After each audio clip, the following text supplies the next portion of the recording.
Streaming or something. For description.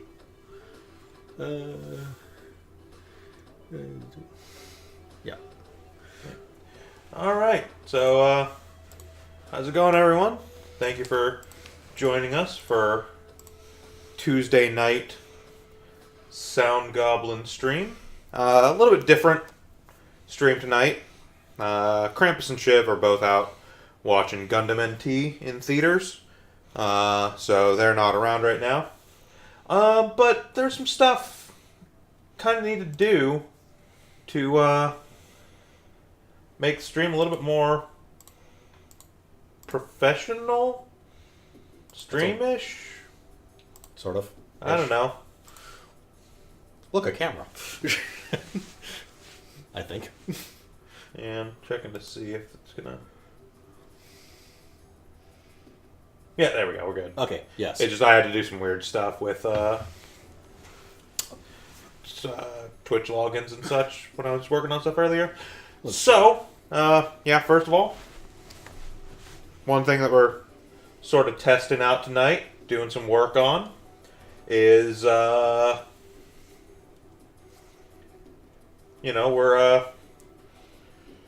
got a camera set up. It's right there. I'm looking at it. So you can kind of see the setup we actually stream from. There's usually actually a sound baffle around that mic there, but it kind of fucks with the camera angle, so we're not doing that tonight. Probably try and figure out a way of fixing that in the future, but... Yeah, the camera setup right now is just kind of a quick thing. I happen to have that small tripod around, so I was doing that.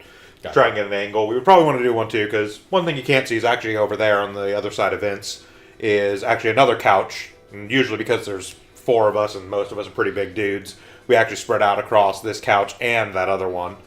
But it's not in frame, and this is the widest angle my camera can get from where it's positioned. There's also a second monitor over here, so that's why if you see me looking over this way, that's what's going on, as I'm checking that. That's where the chat is and stuff like that. But another thing we're going to be doing tonight, also you may hear some music going on in the background. That's through a completely free music thing for specifically designed for streamers to do. It's a bunch of Creative Commons music, stuff like that. You'll see some stuff popping up in chat from the automated bot from that. This is a site called Pretzel. It's pretty cool. But you'll see that bot pop up and let you know what's playing. And then what we got on screen here is actually the Streamlabs site. Because one of the big things at least the start of the evening here is going to be working on some alerts for the stream. Might not get them completely done tonight just because I probably want to do some work on audio to go along with the pop-ups. Just very specifically, I'm very particular about audio and music, so I want to have a really good rig set up when I'm working on that stuff to make sure it sounds the way I want it to. But at the very least, getting some stuff done. So I did a little bit of stuff beforehand just to kind of check and see if I could figure out how this is going. So, Vince, if you want to keep eyes over here, you'll see what I've got set for right now. Okay. So I set up a follow notification. Aha.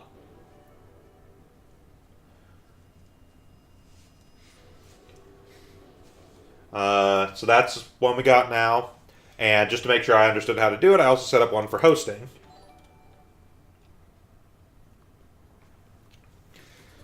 Well, that will never happen.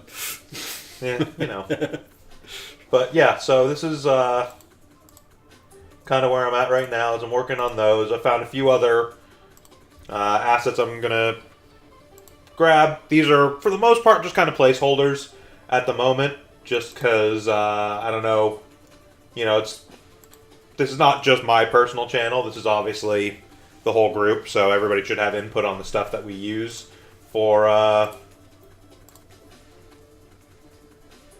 alerts and stuff like that. But, this is sort of the start of my input on getting all this stuff put together and arranged. Gotcha. And so right now I'm actually grabbing, I have some stuff uploaded to my Google Drive from I found on my own machine. So I'm going to be grabbing those and offloading them over into our computer here. And then once they're over here, I'll be sending them up into Stream Assets. I'll be loading them up into Streamlabs here and start working on. Yeah, well... Hey, Hunter, appreciate it. Regardless, yeah,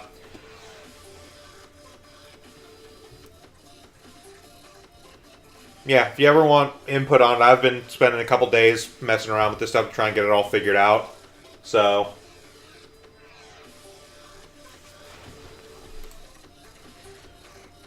so basically, I mean, it's actually pretty easy to set up this stuff. And what I'm going to do, since we don't have really a lot of this stuff, so subscriptions, we're not an affiliate or partner yet. So we don't have sub notifications. We don't have subscriptions. So honestly, we're just going to go ahead and disable those. So I'm not worried about setting those up. Likewise, bits, we're not affiliate or partner, so we can't get bits at the moment.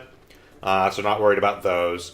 Really, the only ones that we have any sort of level on is follows, hosts, raids, and technically speaking, if we wanted to set up donations, we could, but that'd be kind of further down the line once we actually have any sort of actual fan base. Yes. But one of the cool things that Streamlabs let you do, and the reason why I have so much stuff prepared, is because you can actually set up variations. So, like right now, I have that one, you know, the miserable pile of secrets, glass shatter, so on and so forth. But you can have some actual variation in there. So I could say add a variation with current settings, and I could do... So there's conditions you can set. You can kind of set, you know, whatever. Frequency. Layout. Those are just the defaults. You can do image above text. You can do text over the image. You can do image to the left of the text. Learn animation kind of things, whatever. So the message template, this is just because this is what I have set for this one. But,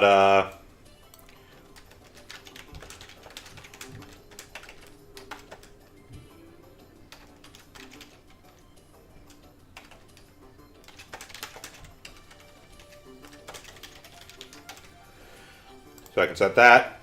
There's a few different text animations you can set, which just, as far as I can tell, only affects the actual username. It doesn't change the rest of the text. But what I'm going to do here is I'm going to pop over into where I've got stream assets set up. And then hilariously choose a completely different asset from where we're going. So Streamlabs, by default, just gives you 1 gig worth of space to kind of load stuff in. We'll be fine with that, because, I mean, most of these I have set to just play for like 10 seconds. So any sound or music we have going, we only need a 10-second clip of, so we don't need to use a huge amount of sound for that. And then GIFs are, you know, I think the largest one I have is just shy of 4 megs. And that's one that's, like, super long. Yeah, GIFs are not long unless you or not large unless you hilariously purposely make them large.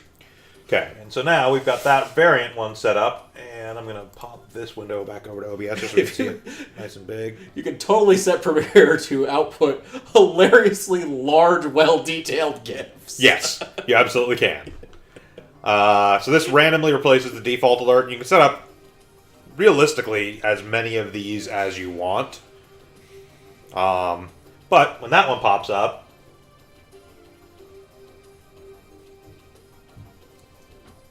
we get that alert.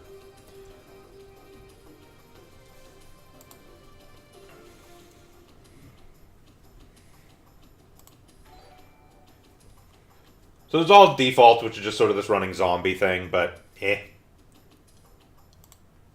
I have feelings about zombies, so we're not sticking around with that one. That's a default, so in general. there's a principle here. Yep. So for that one, we've got this one here. Yeah.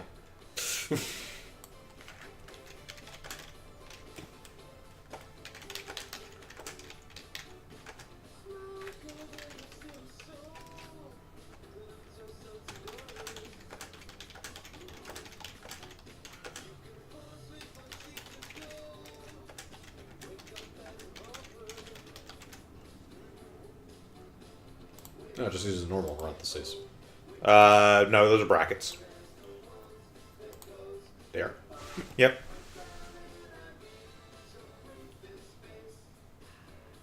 It is the curly brackets. Oh, the curly brackets, okay. Yeah, it's curly braces.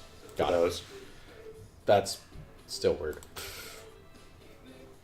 That's what I'm going to do for a second here before I actually test this one. So the default colors that it uses are absolutely terrible. They're like this awful teal and white. Not sure why. To make sure you're going to change it. I guess. But so I'm just going to copy over the colors just for consistency. And again, these colors are just kind of filler things right now. We can work on color scheme for branding when we want to. I just kind of picked a couple colors I thought looked well and would stand out for test purposes. Yeah, it depends on where it's displaying and what game we're playing almost. Yeah, I'm not going to sit here and change this game by game. No, that'd be stupid. Technically speaking, I think there is a way to actually have it put a background on stuff, but I'm not super worried about it. It'll show up as well as it shows up. Alright, so now we've got that one set up, so we're going to go ahead and test raids and see what happens.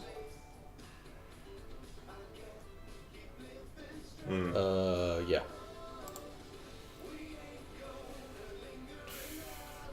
May need to just make that.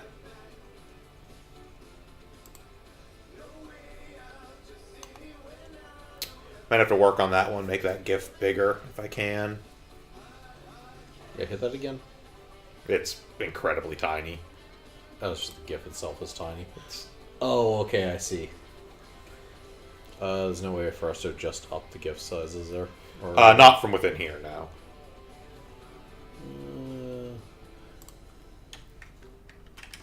I'm also curious if it partially is scrunched due to the text size.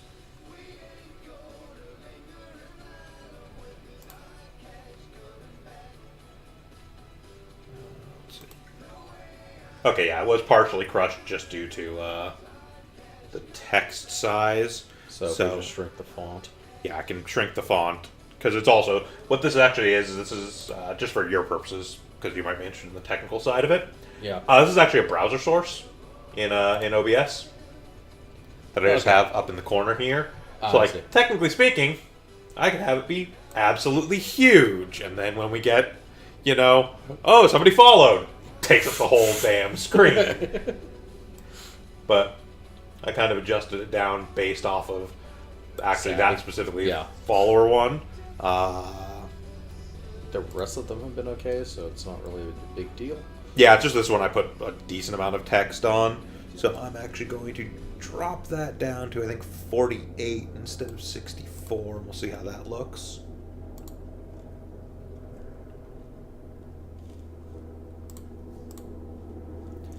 So this is the life of streaming.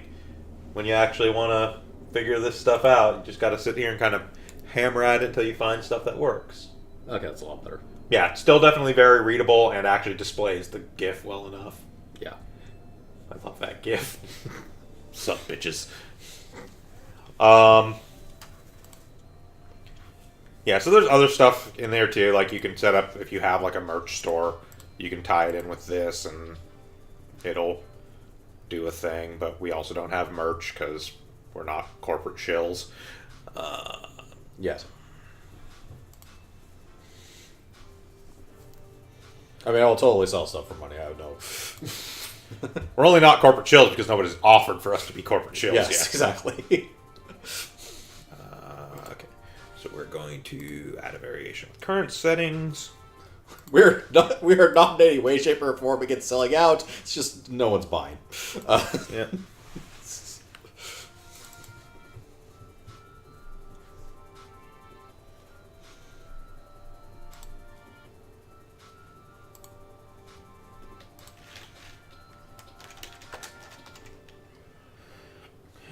Okay.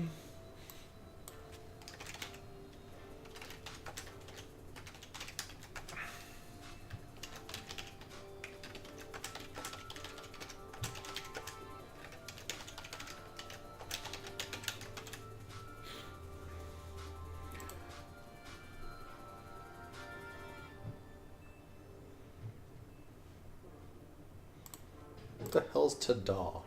I don't know, actually. We'll test that and see. I'm sure it's terrible. Almost certainly.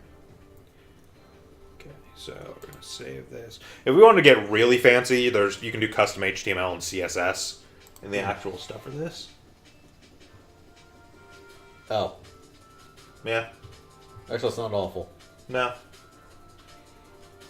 I am going to edit that to make the text size a little bit smaller, just to make the GIF a little bit more visible. Yeah. So we're going to go from 64, I think, just down to 56 on that one.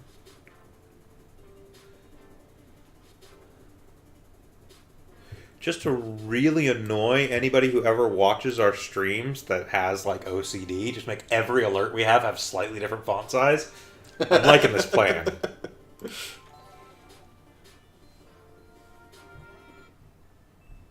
So that GIF was a pain in the ass, by the way. That's actually 4 separate GIFs that I had to splice together. Ah. Yeah, that could be a pain. Each time a new person shows up on the actual thing there, that is a completely separate GIF. And then the last one where they're all just kind of in a pile is another entirely separate GIF. So I put in a lot of work on that. And what else did I have? I think I had one more that I had already set up. Or rather already like done.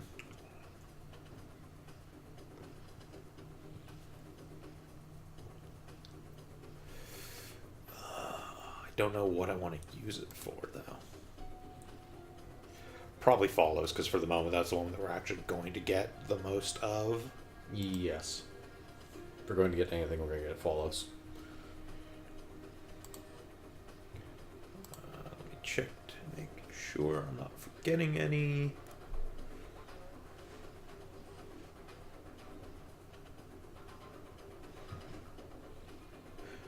As you can see, I did an amazing job of actually naming these things. Just left them with whatever they were named when I downloaded them. Well, in fairness, we used them for like a night and then we're done with them. So. Oh no, I mean the ones that I'm setting up now. Oh. Not the ones we've used previously for stream intros. Those mostly are actually okay, because most of those are actually named whatever the game is. Yes.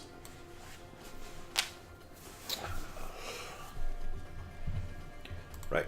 The one thing that's annoying is after you upload, you do actually have to specifically select it.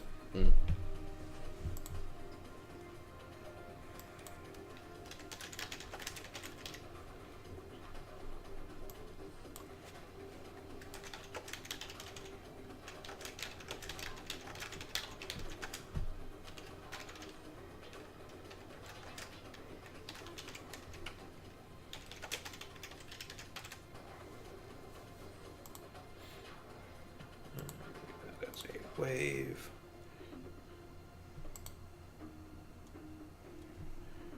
And let's fire off a test on that one.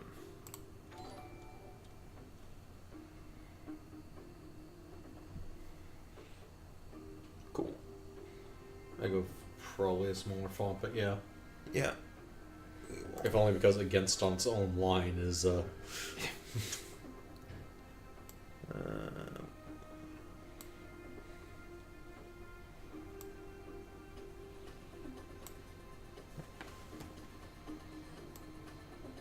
50 something.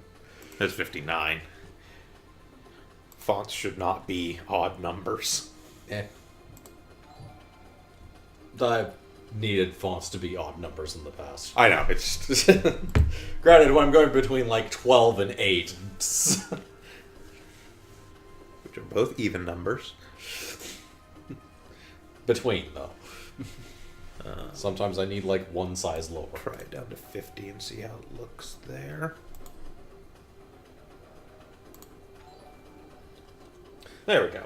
Granted, this is usually me when I'm making way overbuilt spreadsheet character sheets for Yes. Pathfinder. Okay, so I'm going to do a quick check here for the sake of my own sanity, just to make sure that that's all the ones I actually prepped.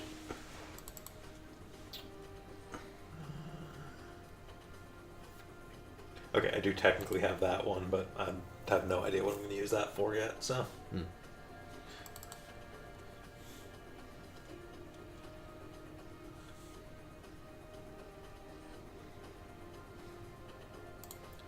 I don't know if this will actually animate it. Maybe? Yes. Yeah, I don't know. I had that one sitting around somewhere from... I think I used that once on my personal stream for lead-in image. But, Text alert when we ban someone, although that... yeah, Streamlabs doesn't actually do that. You wouldn't need it, technically, but... But yeah, so that's... Got some stuff set up there.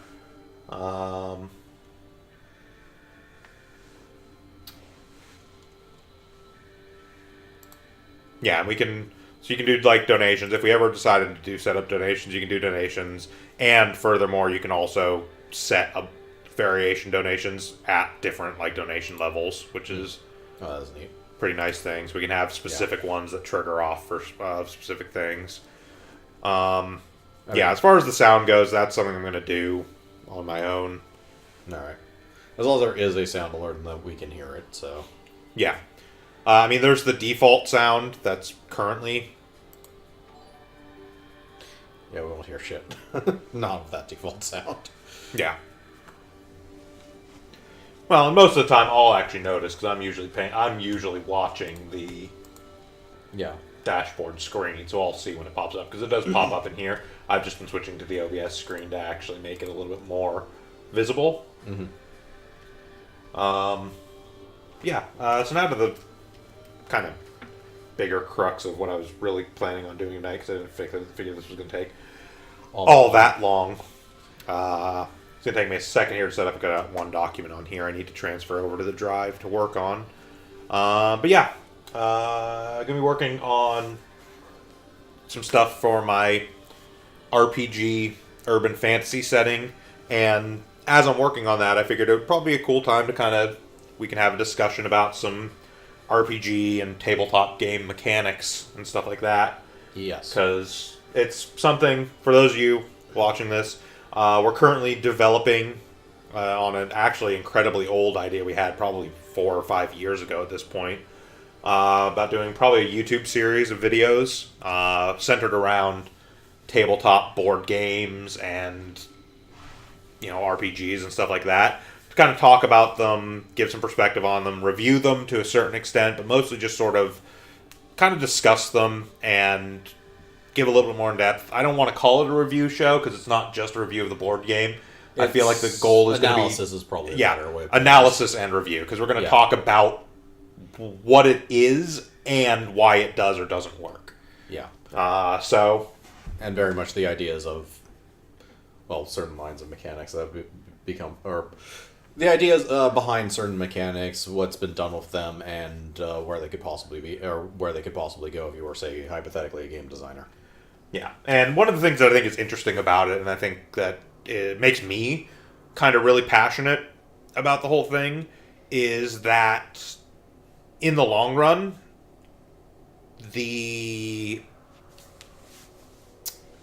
so basically, game design principles kind of apply no matter what kind of game you're designing, whether it be an RPG or a board game or a video game or whatever. Game design principles are game design principles. And so being able to kind of work on this, it's obviously a lot easier in many ways to kind of start working on an RPG or a tabletop game because you don't have to have coding knowledge. You don't even necessarily have to have an artist or anything like that to do that kind of stuff. And doing that, working that, the many different as yet unfinished and unreleased project we've worked on in the past, I've actually started to kind of recognize more and think more in terms of game development and as a game designer when I'm looking at video games. Because it used to be, I would just have this game is crap. This game is terrible. It's not fun to play. Fuck it. And now, since I started trying to develop games and develop, RPG settings and build mechanics and things like that, I've come to be more analytical and more... Not just... On some level, more critical of them, but more constructive in that criticism of hey, here's why this isn't working. Here's how I think they could still do what they were trying to do, but make it work. And also finding the good ideas inside the bad, because there are... Nothing is completely terrible. I don't think there's ever been a game that doesn't have something redeemable to it. Yes. Of some sort. Well, there are, but you have to be looking at truly awful things that were... Asset flip, stuff like that isn't really, doesn't really... But any game that's... Any game that somebody actually wanted to make and wasn't just making as a cash grab, there was a reason they wanted to make that game. Yeah. There was something they wanted to do there.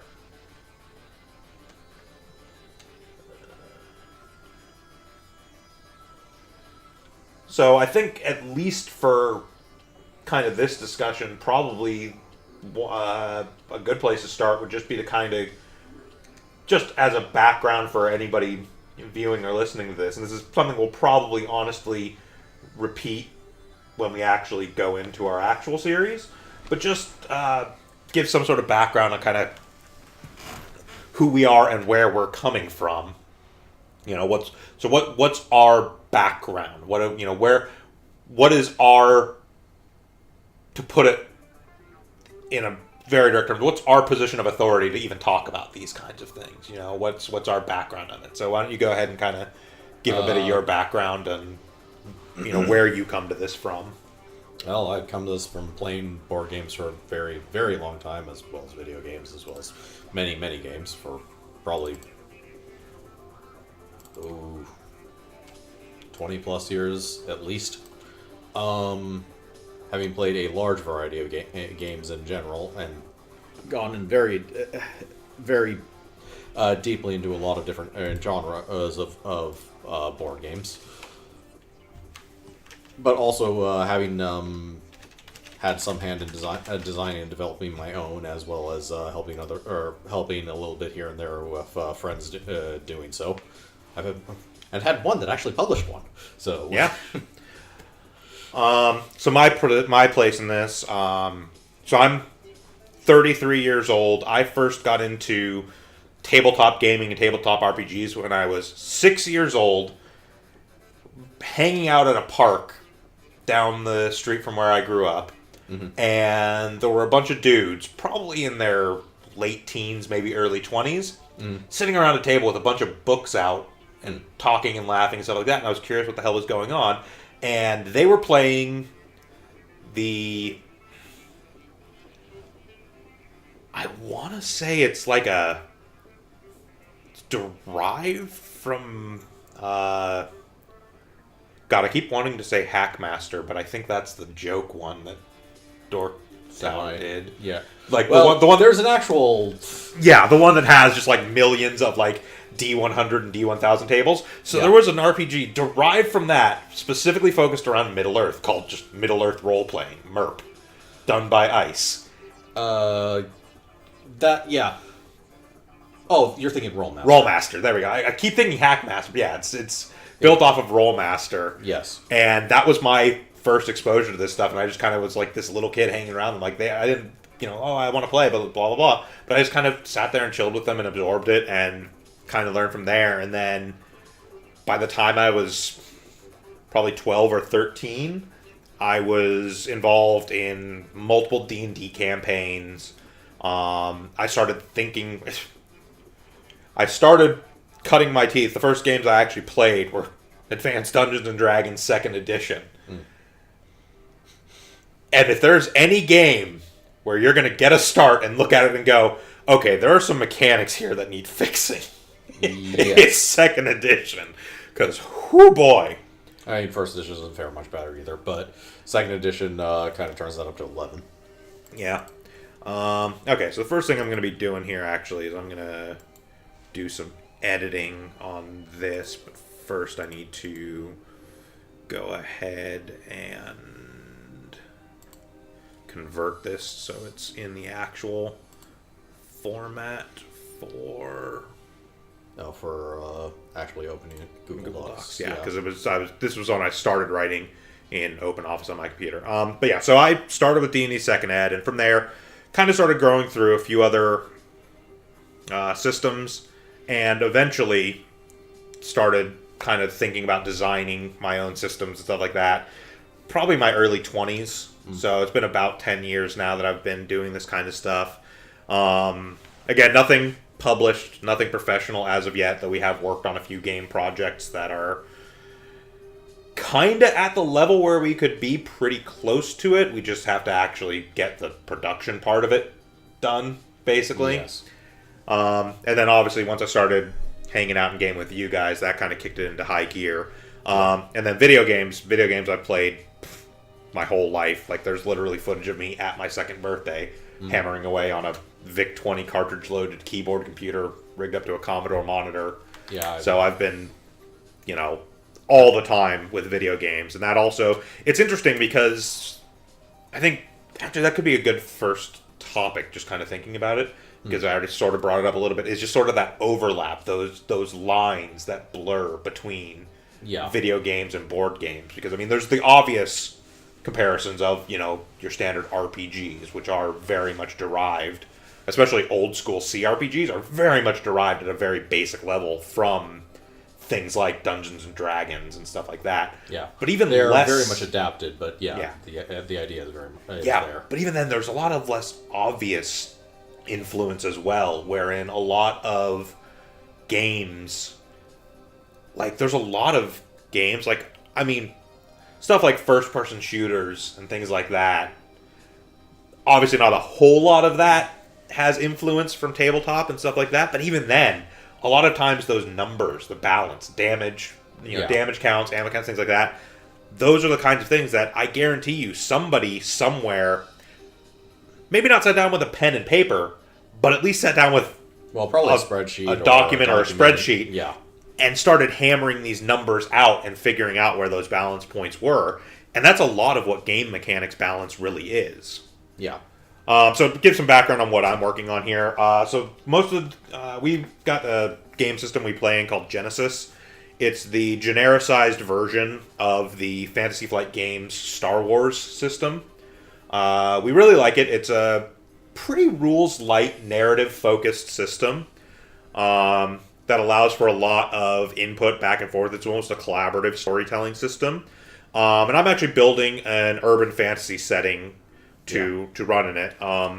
In a way, it's almost a little bit too rules light, but as far as what's actually there so far, urban fantasy would fit fairly well. Yeah.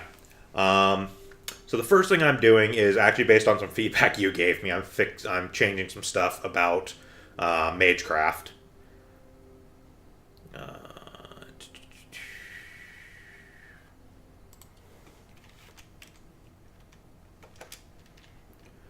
In that, the big thing is, because you were asking about, can a mage... So one of the things in my system is that mages don't actually have an upfront cost to using their magic, which is actually a normal thing in Genesis. There's a resource called Strain that's used to use magic. Mages in my system don't actually suffer strain for casting spells, but build up debt to the folk, essentially the fairies, the fae. And eventually can trigger having to pay that debt, and it can be a pretty hefty cost. What Vince had asked me the other day when I was talking about it was, can a mage willingly activate the ability, paying off their debt? And at the time I was like, no, not really. It's something that's supposed to trigger, at inopportune times, or supposed to be sort of a penalty. But the more I thought about it, the more I realized that it is probably better to give them that option.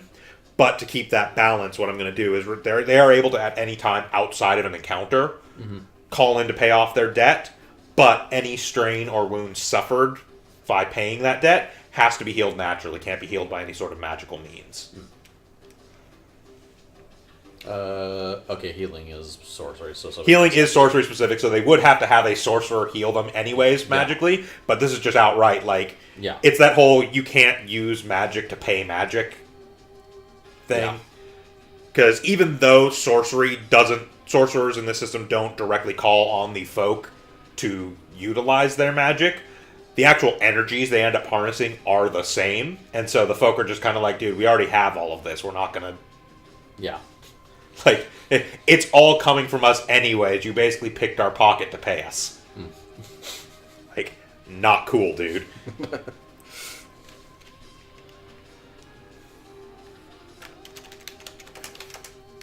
But so anyways, so maybe because you've got some background on it since you've done, honestly, a lot more development stuff on games here and there than I have. Maybe talk a little bit about sort of that prototyping and the sort of mechanics design, kind of where you come from to start that and how you start figuring that balance. Well, first you had to need an idea, quite frankly. Then you need a friend who is willing to put up with your terrible ideas for long enough for you to find something that actually works. Especially if you try and make something from complete scratch like I did, with no basis whatsoever on any other game. To some extent, at least. Yeah, I mean, there's benefits and downsides to trying to build from an established base. The benefits are you don't have to literally build every single piece. And to some extent, I did try to build from an established base. Like the game I still have like 80%. It's about 80% through development, but the game I was working on originally started as like a deck building game and is nothing of the sort at the moment. Yeah, but I mean the trick to it is I think for me a lot of times when I'm trying to build something, especially when I'm trying to build an actual full game, not like a system setting or something like that. Yeah. But like building a full game, I almost prefer starting from scratch.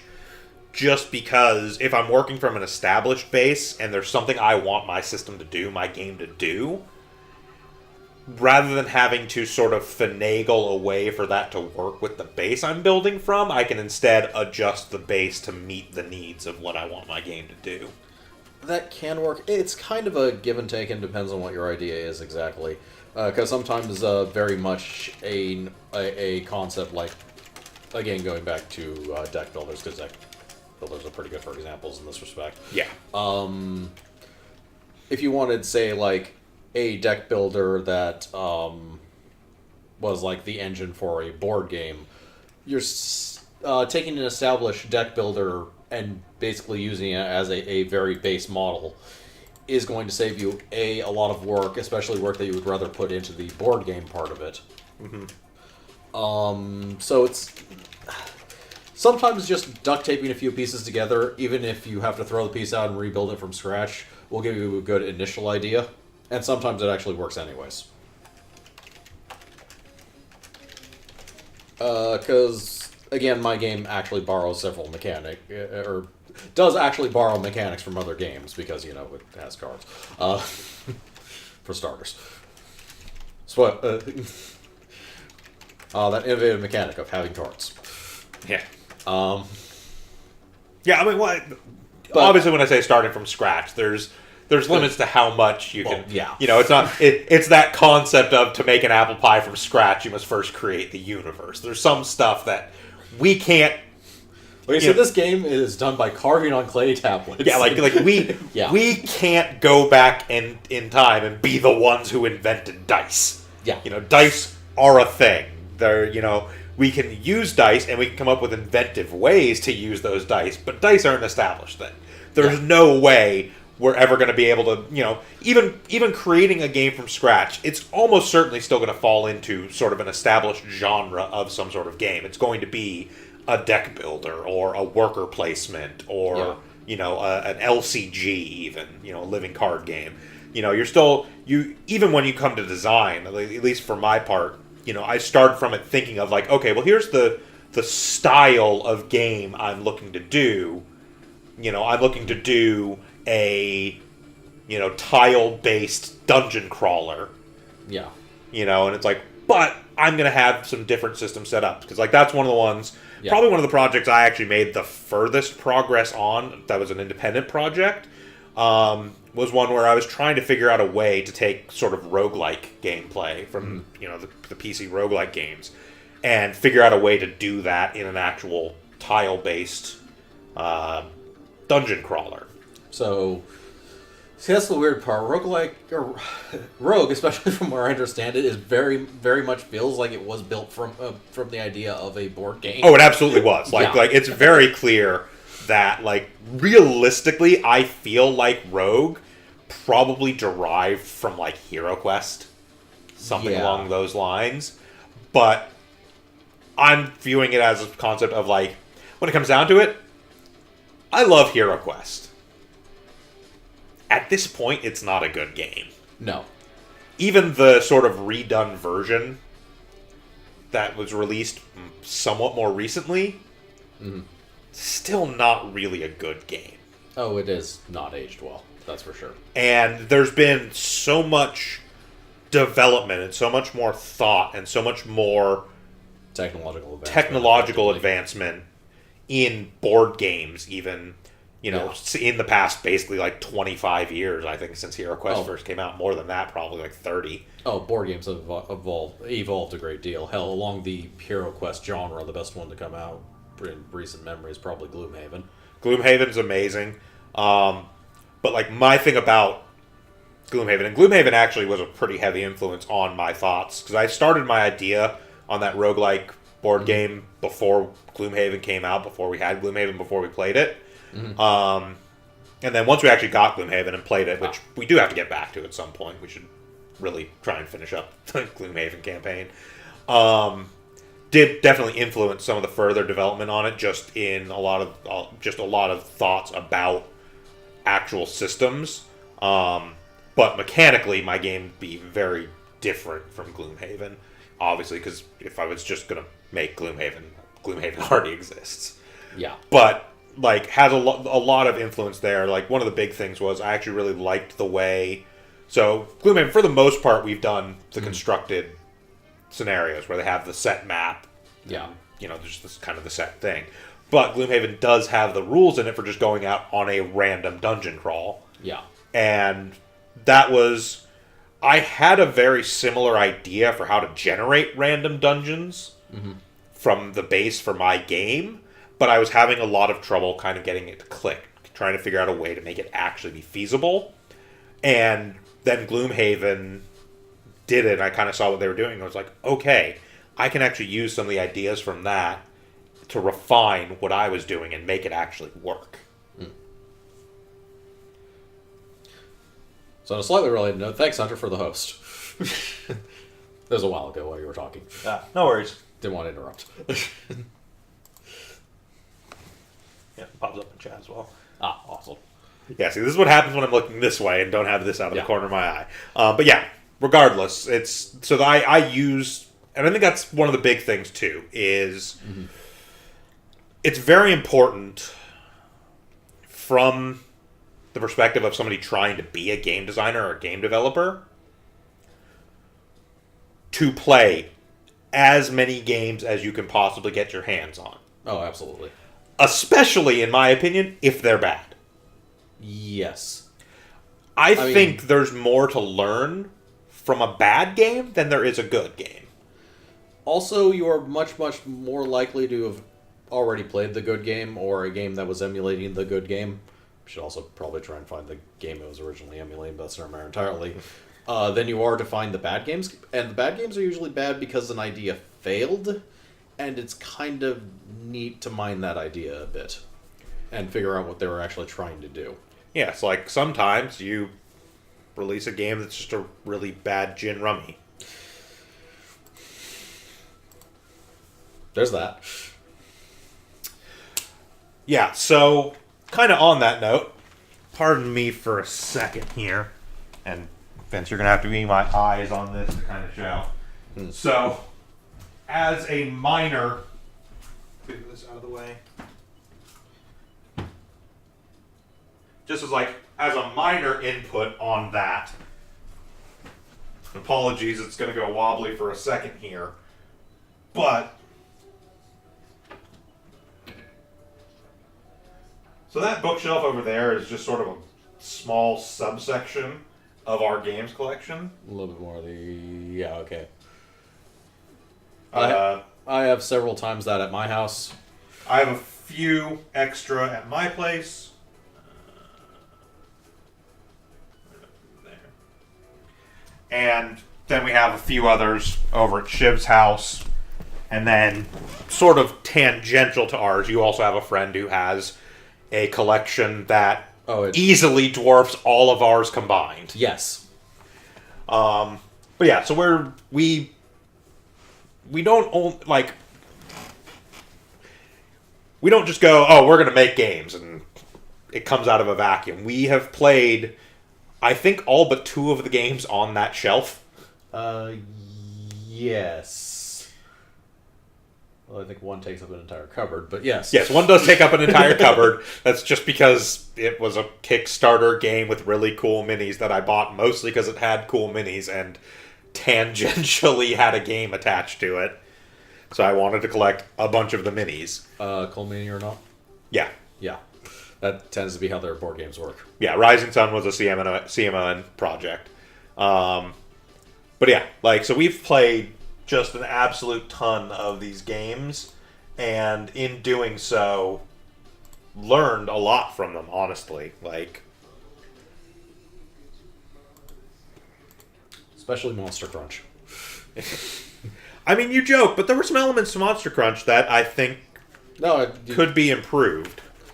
You're not wrong, and it was actually somewhat interesting. Especially because I'm pretty sure somebody was put forward with the concept of, okay, we have licenses for all of these monster-themed breakfast cereals. Now make a game out of it. Yeah, pretty much. Your budget's $1.50. Go! And I mean, they managed it. Yeah. I think probably one of the most impressive things to me is they did legitimately... Okay, so all I'm doing here is just creating a new document to keep things separated into. This is my creative process, essentially, when I've got a project I'm working on. No, that was not what I meant to do. Did not mean to make that a folder.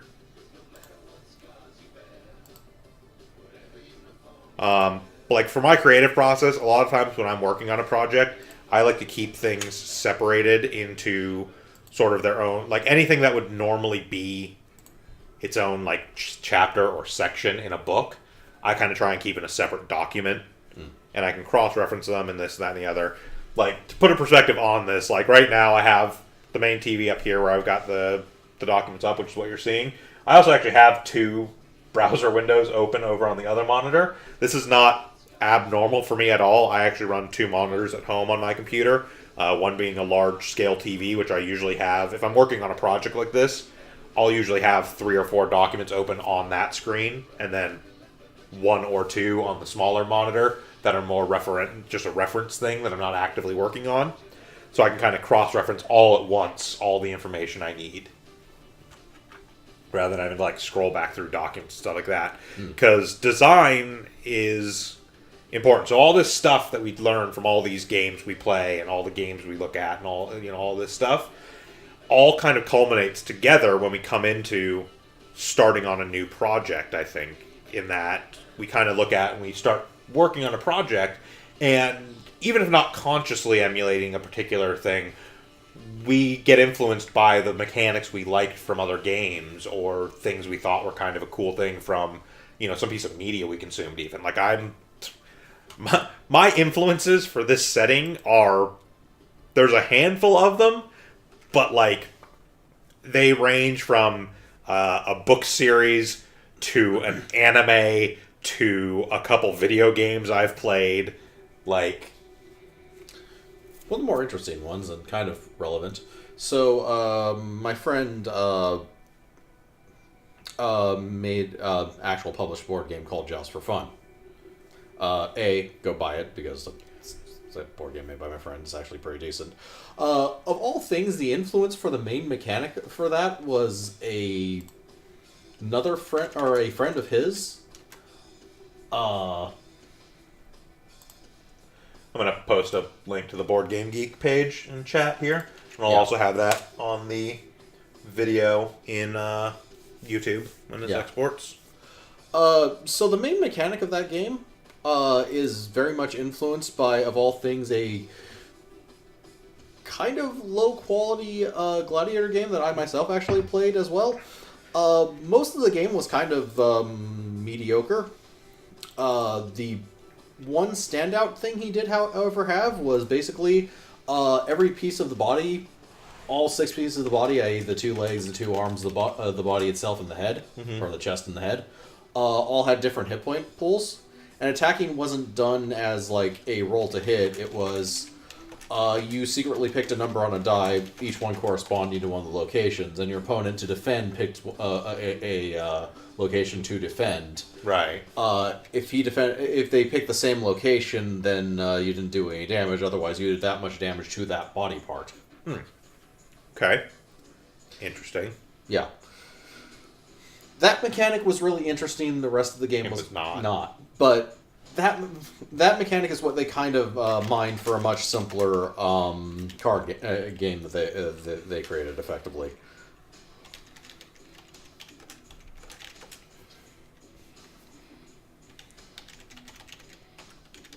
So this document here is one of the groups that's actually not practitioners of Magic. Yeah. That I'm working on. They're called the Knights of the Key. But yeah, neither here nor there. Yeah, it's that point I'm making where like you can play games that have, as a full gameplay experience, are honestly terrible. But as long as they've been somewhat competently designed, there's something you can take from it. Like you said, Joust for Fun uses that mechanic. Basically the one good mechanic in an otherwise not really enjoyable game. Yes. And I think... So I was in a discussion the other day, actually, on in a Twitch chat, where somebody was playing a game called Graveyard Keeper. This is a game that came out around about a year ago, I think, now. It's sort of a Harvest Moon-like, to a certain extent. Very similar in genre to those kinds of games. But we were talking about it, and the thing is, the game is... It has some questionable design decisions.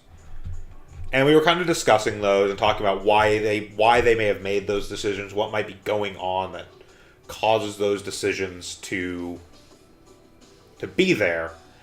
And I think that was actually a moment, that was almost an epiphany for me, because I came to a realization, because, again, as I've said, I've become a lot more critical and analytical about games since I started actually trying to design my own. And one of the things that's happened from that is,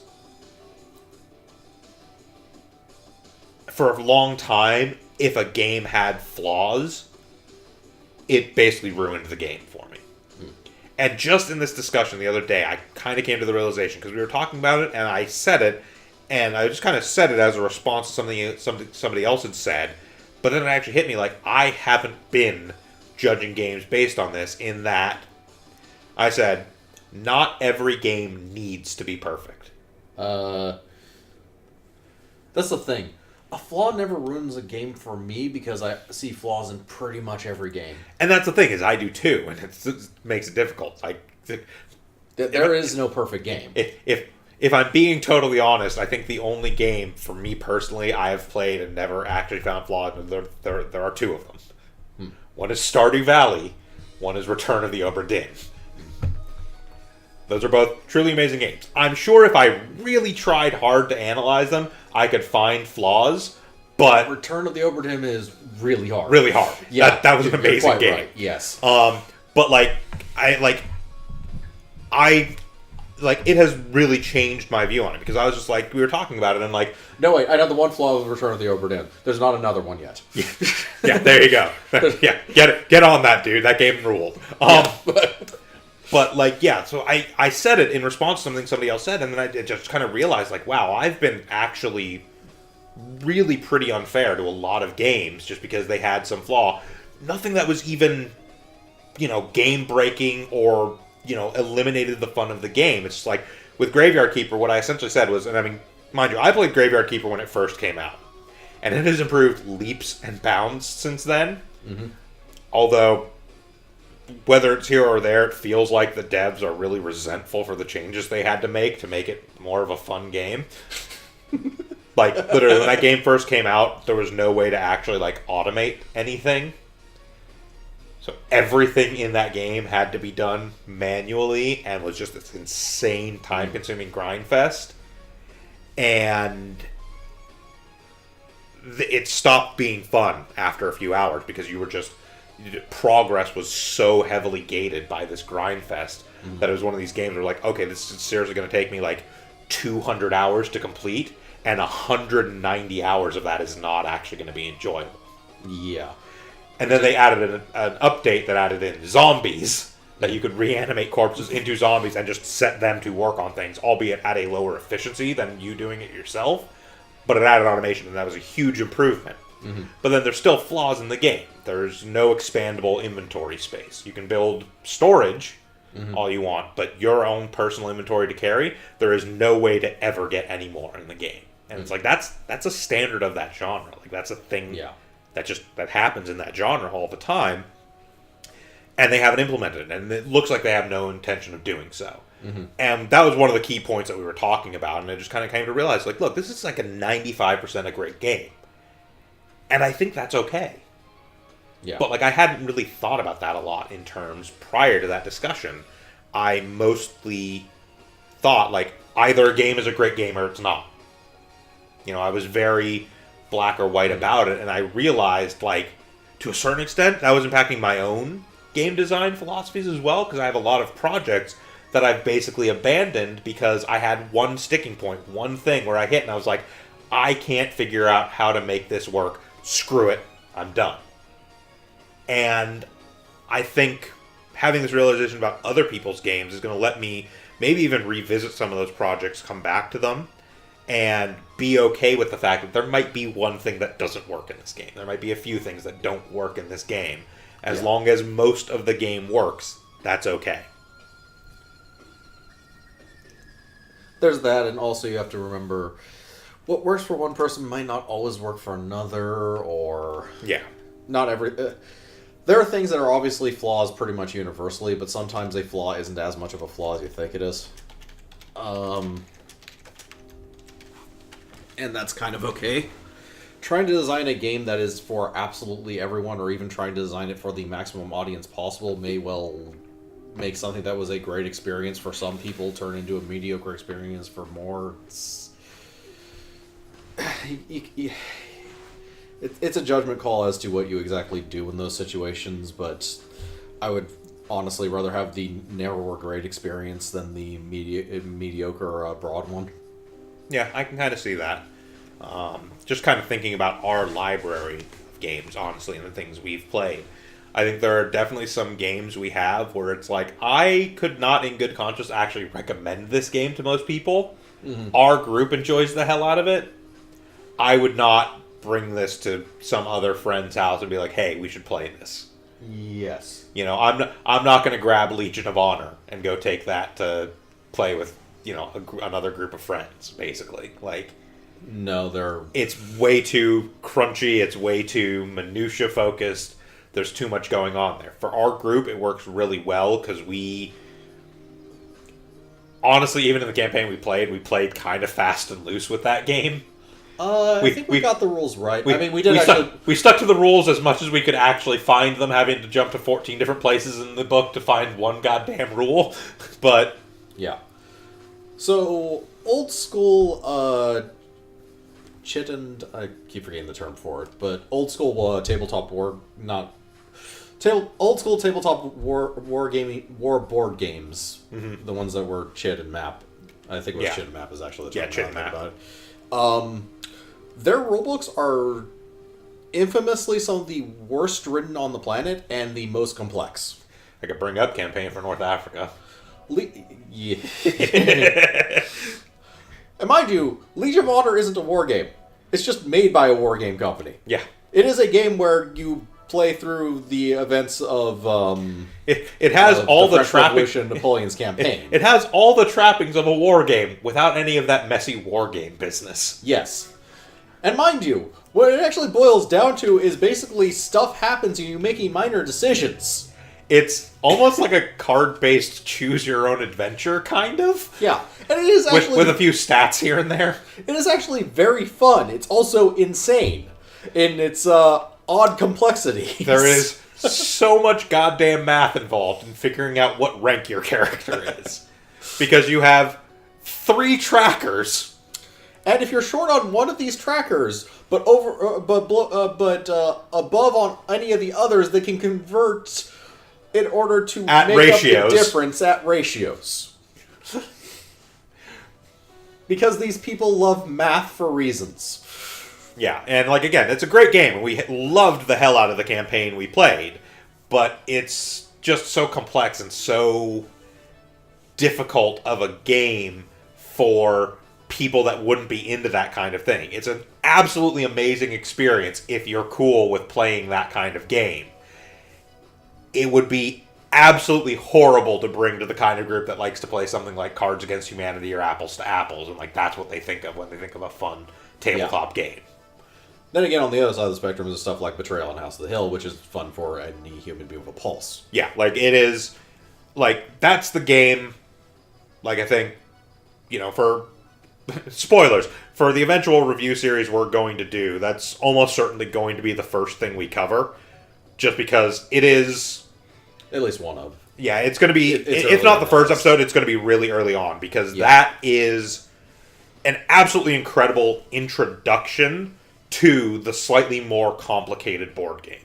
There's those family game night games. There's Sorry, there's Monopoly, there's, Candyland, that kind of stuff. The games that exist to prove that you hate your family. Pretty much. But they're the games that... the instructions for the entire game can be on one 2-page booklet. Or written on the inside of the box. Yeah, written on the inside of the box. They're very simple games. They're very quick and easy to learn how to play, although actual strategy is insane. If you ever actually looked for Monopoly strategy, it's fucking ridiculous how complicated it can get. Yes. But the point is those are games that you can have a pretty realistic expectation. And obviously there's people that haven't played those games. But you can have a pretty realistic expectation that if you come to any given group, a majority of that group will have played Monopoly at some point in their life. At least in our culture. I don't... it is somewhat of an international hit, but it's very... I can only really speak for... sort of the Western world, the American experience, wherein it's you're going to be hard-pressed to find an American who, even if they haven't necessarily played Monopoly, is not aware of Monopoly, is not aware of Clue, is not aware of a game like that. For Europe, some of it universally translates, like Clue, for example. Well, Monopoly was a British game to begin with anyways, so... Yeah. When it comes to actual continental Europe... I don't know. I think Settlers of Catan is more popular, but... Yeah, but that's that next step is kind of the point I was making. Betrayal at House on the Hill, I think, and part of the reason we're going to do one of our very early episodes about it is because it is, to some extent, kind of that perfect gateway game between a Monopoly and, honestly, even something like Settlers. 'Cause Settlers is actually pretty complicated. It can be, yeah. Even not taking into account the 85 expansions there are for Settlers, even at its base level, something like Settlers of Catan can be pretty complex for someone to understand with a lot of different sort of mechanics interplaying.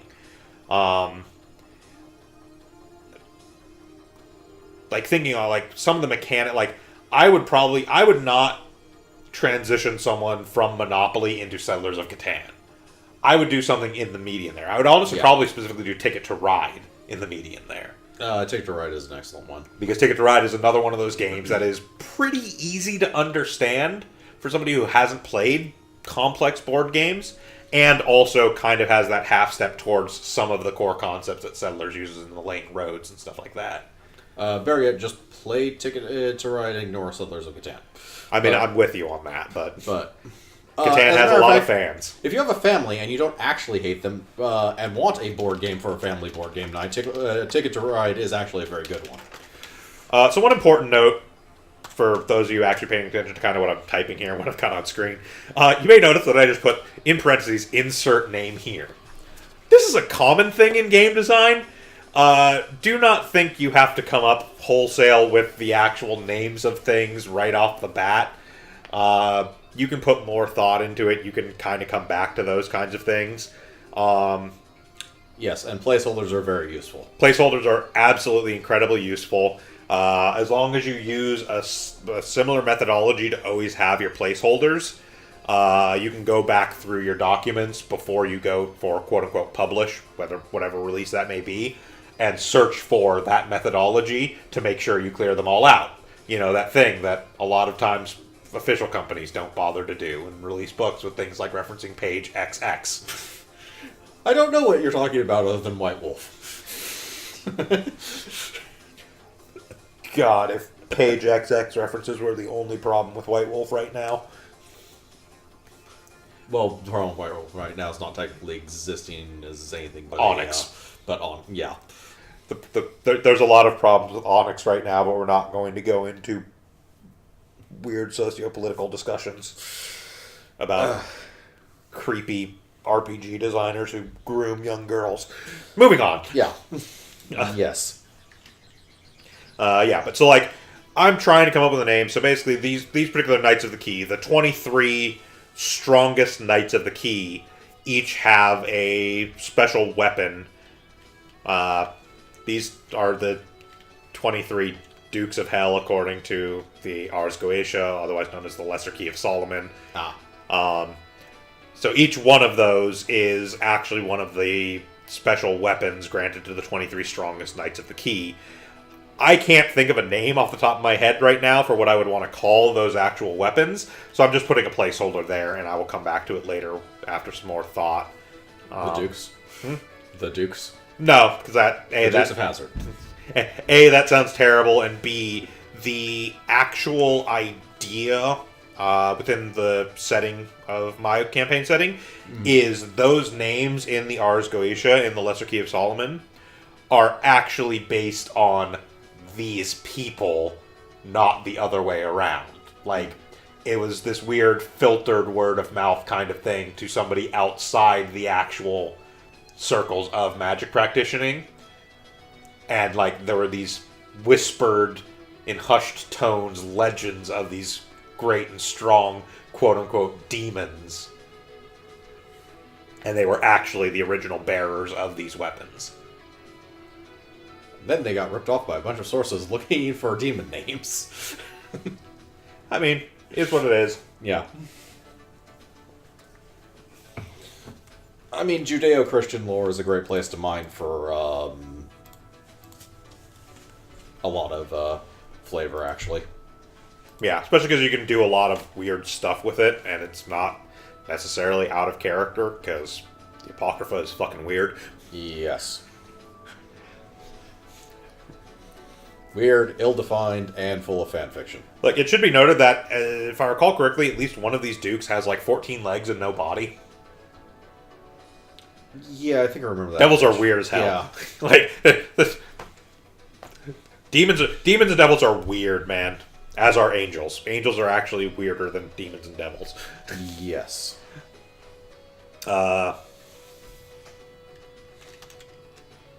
It's really like God's beta projects. It's just, what happens if I make this thing of wings? All wings! Yes, Eligor is exactly. Eligor is one of the Dukes of Hell, according to Ars Goetia Hunter, actually. Welcome back. Glad you can pay attention now. Actually a lot of names in, like, Persona and stuff like that are actually drawn from these. Ones I can think of just off the top of my head that absolutely are personas. Eligor is one. Bareth is one. I think they use Murmur, but it is Murmus is one. Floros is that one there. Like, no, there's a ton of these. So these are specifically the 23 Dukes of Hell.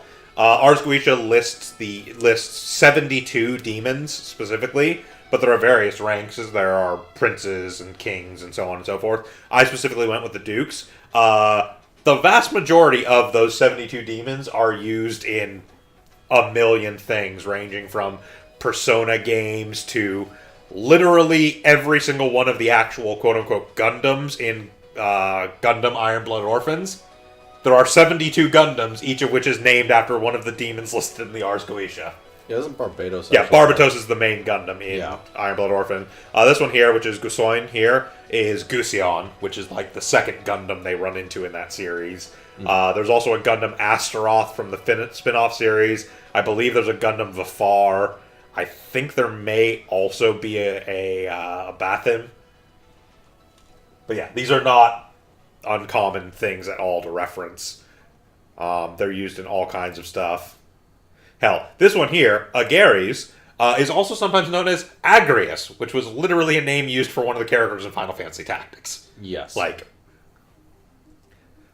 these names show up in all kinds of places. I mean, Square is infamous for using a name, maybe having a vague idea at best of what it's supposed to mean, or not just using a name. Yeah. But yeah, so that's what's going on here. I couldn't think of a name to call these things. I'll come up with something later on.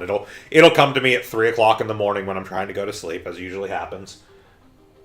Yes, Valifor is one of the name of one of Yuna's summons in Final Fantasy X, one of the Aeons. Yes. Like, yeah, no, these names show up everywhere. They're very cool sounding names, and at least a handful of these literally have like 4 or 5 different spellings or variations on their name because they are quoted in different sources.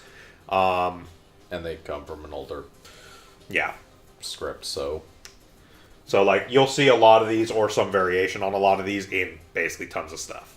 Yeah. But yeah, so game design discussion wise, that's another actually topic we could kind of talk about here is like, where do you pull inspiration from?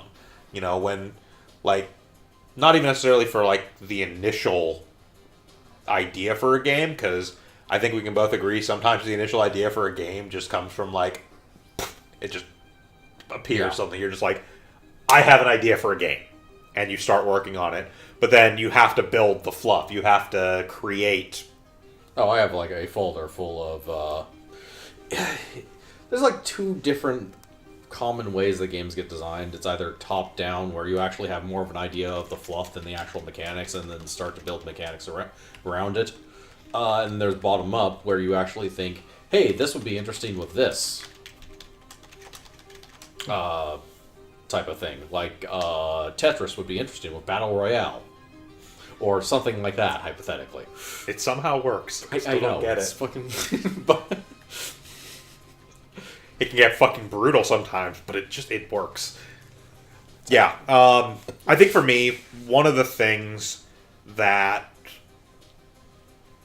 benefits me a lot in game design and development is I just have this insanely wide breadth of knowledge on effectively completely useless topics. Like, it's realistically a bunch of trivia information. It's nothing that has any real bearing on anything of any importance. But it's like, I'm going to tell you right now, these 23 names of the Dukes of Hell, I think I had to look up how to spell 3 of them. I knew their names. I knew them. In the same way that the other day on Hunter's stream, he's, building an RPG character for like a Mutants and Masterminds campaign. Yeah. That he's basing around Arthurian legend and basically making sort of a Persona user that calls on various characters from Arthurian legend to be the aspect of his character. And it's just like, Okay, yeah, tell me what kind of stuff you're looking for, and I'll tell you what character would sort of best fit that role. It's stuff I know. And so when I'm trying to design a game, when I'm trying to come up with content for a game, particularly with the fluff for a game, I have these resources to draw from. And even if I don't necessarily know specifics, I have some level of familiarity with a subject, at least enough to know to go look for it. Like, something like this is, like, for instance, I happened to know the names of most of the 72 demons, sort of off the top of my head. But even had I not known all of them off the top of my head, I at least knew of the Lesser Key of Solomon, the Ars Goetia, to go look for it, to kind of go, okay, I wanted, if I came to this point and I was like, well, I think I want to have it be something from the Ars Goetia, I could at least then, have enough knowledge to go to Wikipedia and know exactly what I'm looking for to get the information I need. And so I think beyond even the idea of playing games, and to learn games, as a game designer, and I mean, obviously there's a separation there, because you play games for the most part to learn about mechanics, I think. There's a little bit of that, and so a lot of people tend to underestimate when it comes to games is the fluff of the art matters. Absolutely. It matters a ton. Yeah, it's like I said, I mean, like I was saying earlier about Rising Sun, like, I bought Rising Sun having no idea what the actual gameplay was going to be like. Mm-hmm. I still don't actually know. I've read the rule book, but, like, we've never actually played a game of that, and it's just kind of, I bought it because it was gorgeous. The art was gorgeous, the minis were gorgeous, the design on it was gorgeous. Mechanically, it turns out, it looks like it's a really solid game mechanically. Yeah. But that's not why I spent. I ended up spending like $180 on the Kickstarter on that thing. Yeah. I didn't spend those $180 knowing I was going to get a good game. I knew I was going to get a good looking game. Yeah. So that can absolutely sell people. That can sell people. And quite frankly, the art is what you're initially going to see. That's why my friend's game, Jowls for Fun, actually did fairly well on Kickstarter. It has really... The art style is really good. Yes. Now, to get people to actually buy your second project, you kind of need to make sure it, is actually... Plays well, yeah. Yeah, because that will work once. Which is also another difficulty. Finding artists is not always the easiest stuff, especially for, like, a new startup company, for example. They actually have had trouble trying to find more artists for more projects, precisely because... trying to find ones that actually want to specifically work on board games is not the easiest thing in the world sometimes. Yeah. It can be a pretty rough and risky proposition sometimes. It's not... well, even with the... Because they have money they to throw around. They can be like, okay, we want to buy these pieces for... Or we want to buy... or commission these pieces for this. It's a large commitment of pieces. There's a lot of art involved in the game. And... Quite frankly, artists aren't always interested in making a lot for one person, right? Or if it's just outside of their wheelhouse in general, or they might not want to be known as a board game artist. Although you don't have to worry about that because you almost never get credits anyways. But yeah, I mean that's part of why if you go sort of back in the day to like early editions of say Magic the Gathering, like a single edition of Magic the Gathering, which had maybe a couple hundred cards in it across the whole edition. Yeah. Usually had 40 to 50 different artists. Oh, yeah. There were just a ton across the board because you could get in touch with an artist and commission them to do 2, 3, maybe even 5 pieces, but asking them, hey, can you make me 30 card arts? It's like, unless their name is Phil Folio, the answer is no. Yeah. And even then, you gotta give him some time. Oh no, I don't doubt that Phil spent a lot of time working on all the art he did for Magic. I think he just absolutely loved doing it. So anytime they gave him, it was like, hey Phil, we have like another like 50 cards we'd like to commission you to do the art for. You know where to send the check. Give me some card names. Let's go. That's a stable Master Decoy? I think I got an idea. Stasis. All right, so I still honestly think Phil Folio's Master Decoy art may be my favorite piece of art in the history of Magic the Gathering. oh, the thing is great. Yeah, I'm gonna pull that up actually on stream here just so people can appreciate how amazing Phil Folio's Master Decoy is. Yeah, close enough.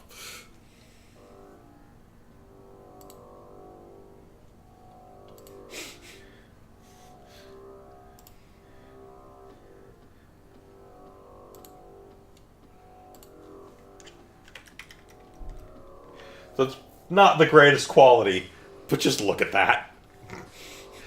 There's a man in, like, 3 different patterns on his armor, all in bright colors, with a bunch of pink flags waving off of his back, riding a unicorn zebra with a flag waving off of its horn. There is no image on Earth that better sells the concept of a master decoy. Hey, look at me, motherfucker. But yeah, artwork for the game, honestly, is just rough to try and obtain for, a lot of those reasons. First of all, because, especially, like, one of the big things is if it's your first project and you don't really have a lot of money to throw around, that can become very difficult because you want to respect the artist and you want to pay them what their art is worth, but you don't have all the funding necessary usually to do that. No. There's a few workarounds, although if you have money at all, this is where you should be spending it on the project. Yeah. This and advertising, although that's... go look at actual game companies that are successful at, say, funding a Kickstarter, for example. They'll tell you what works for advertising and what doesn't. Yeah. Don't just throw your money around on that either. Yeah, there are definitely some good, successful paths for advertising and marketing this type of game, and there are some that just are not. Yeah. Stonemeyer actually has done a lot of talking about how to run a successful Kickstarter. I would, in general, just suggest you read everything they've written on it. Cryptozoic, I think, released like a podcast or something about it, too, after a couple of their really successful Kickstarters. I mean, granted, for them, some of that was helped by having great licenses, but... Yes. Which, there's no shame in that, honestly. Well, yeah, it's not a thing that's very helpful to a small upstart that's trying to make their own game. You can't really... Not unless you happen to have, a friend who owns a really popular license. Yeah. But that's pretty unlikely. You know, it's kind of like, same thing, like one of the other games I kickstarted. I kickstarted the Ghostbusters board game. I kickstarted because it was a Ghostbusters board game. I was fairly confident and comfortable that it was going to be good coming from Cryptozoic because I played a lot of their stuff and they're, I'd say, 95% solid. They have a few hit or misses here or there, but at least by the time Ghostbusters came out, they had pretty much figured out what they were doing. Yeah. And so they released it and I was like, I have confidence this is going to be good and I'm going to buy it because it's a Ghostbusters board game to begin with. And then it turned out to actually be really good, which was a nice surprise, but it wasn't I was going to go into it based on the strength of the Ghostbusters license on its own.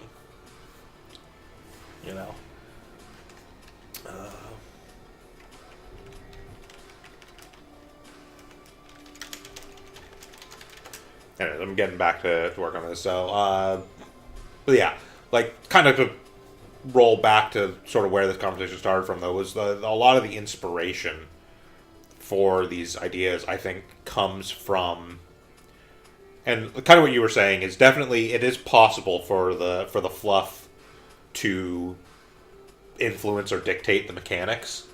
And it's possible for it to kind of be the other way around. Yeah, it's definitely possible for mechanics to dictate or influence the fluff. But I think the big point that I was trying to make is, as much as it's amazingly important when you're trying to design or develop a game to consume other games to get ideas about mechanics and build those kinds of ideas, just consuming sort of media in general, consuming information in general, can really help you to be able to develop fluff, to be able to have sort of that knowledge, so not only so you can start coming up with ideas and sort of melding things, pieces you like from this setting and then kind of bringing those all together into a whole, but also so you don't make horrendous missteps like releasing an alternate history game where you have Nikola Tesla be the Tsar of Russia despite being Serbian and therefore probably inherently really fucking hating Russians. It depends on what time period, but generally, yeah. But yeah, so it's important to either know what you're talking about or know enough to figure out what you should know about what you're talking about, and that can help guide a lot of development.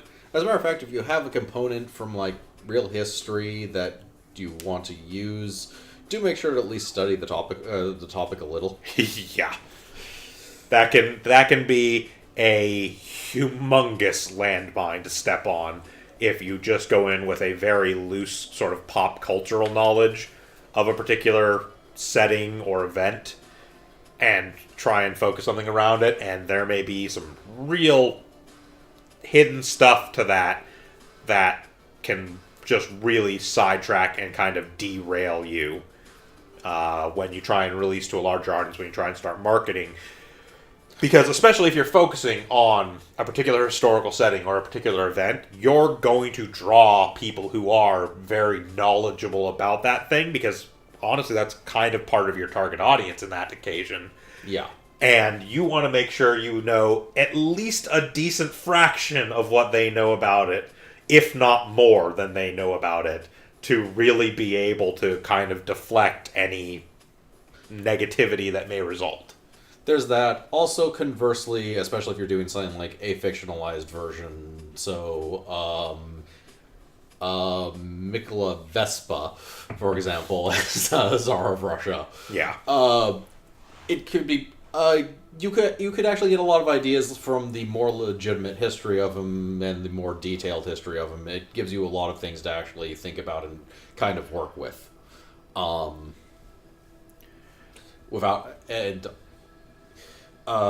Especially if you're not, and you can still play much more loose and fast if you're not using that is the other thing. Using a straight historical figure can be a little bit tricky, but using something that is more like a fictionalized version of them lets you be a little bit more creative without stepping on too many toes. Yeah. There are not too many Mongols in medieval period board games, but there are certainly there are certainly hordes of horse riders from the east. Yeah. Yeah, you can, and some of that too comes from legal concerns with commercial release as well, because it can run into some weird ground if you're using actual historical figures, dependent upon not certain factors. That old of history, you don't have a problem. I mean, no. Yes and no. You're not going to be sued by the millions of descendants of Genghis Khan for portraying Genghis Khan wrong. No, but like in that instance, that's more of a cultural concern, honestly, in that there's a chance that you could, because I mean, even something like that, the Mongol hordes, the hordes of Genghis Khan, there's a very westernized view of their history, and then there's what was actually going on. Yes. And again, there's where like digging deeper into the history could give you also a more robust character to use rather than like a two-dimensional cutout, which matters depending on what type of game you're making. It matters more depending on what type of game you're making, quite honestly. But nonetheless, the more knowledge you have on a subject, the better fluff you can create.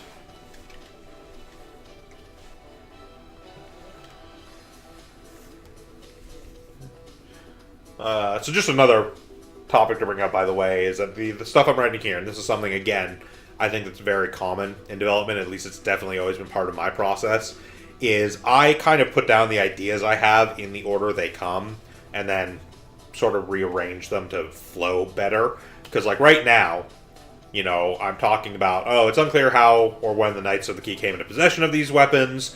The original bearers have long since passed with their names live on, granted the arms they bore in life. Tradition formed that each of these arms would be passed down by its bearer, blah, blah, blah.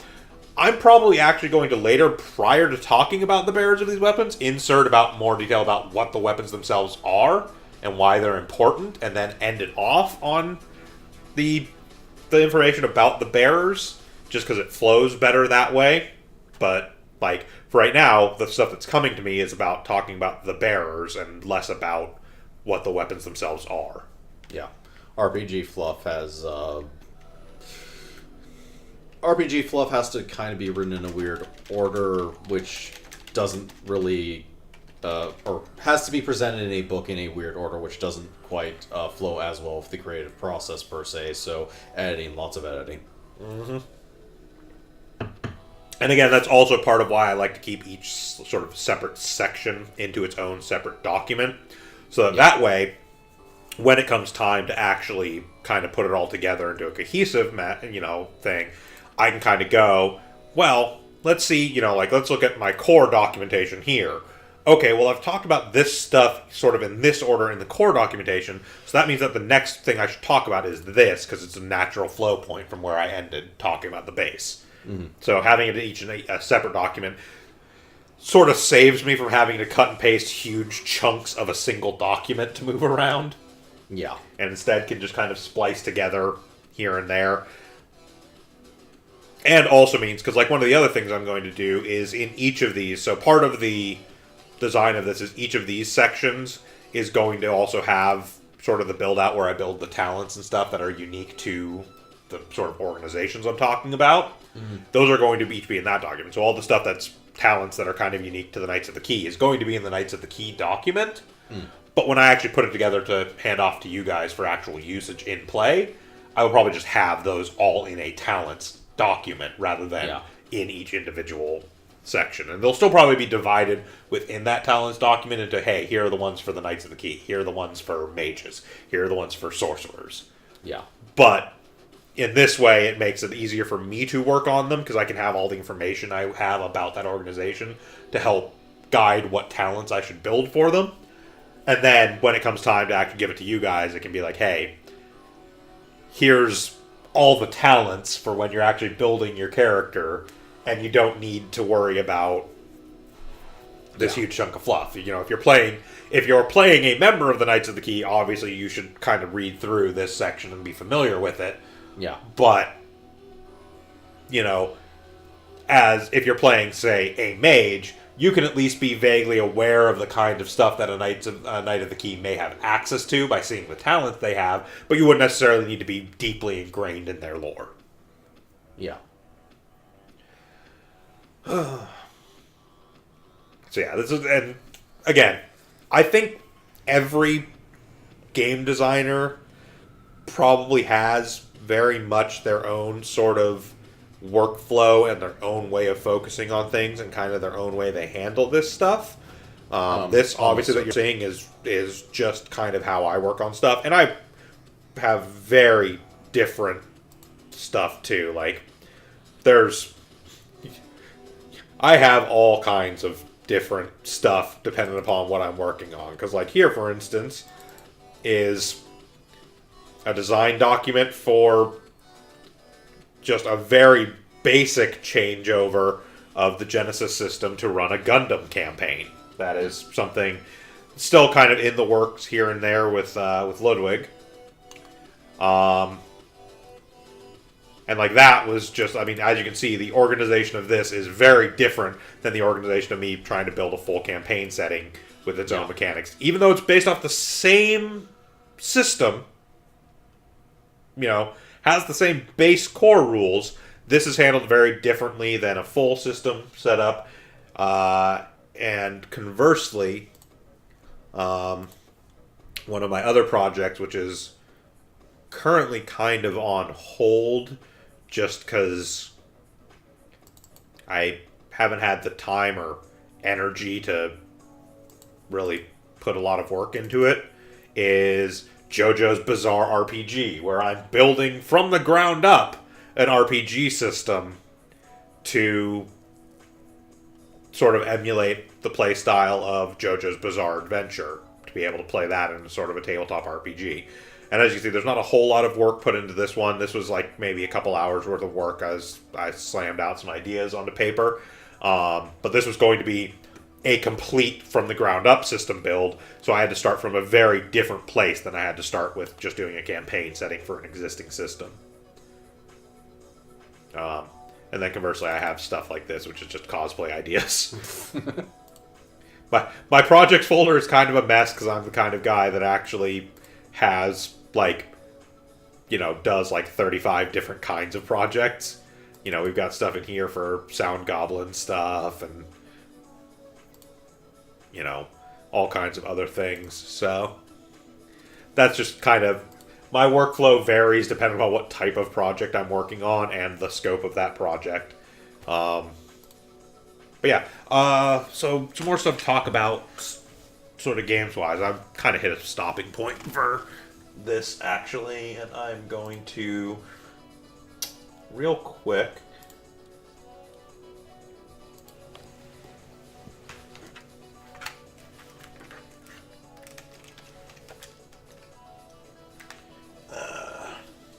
fuck it, we're doing it live. Sure.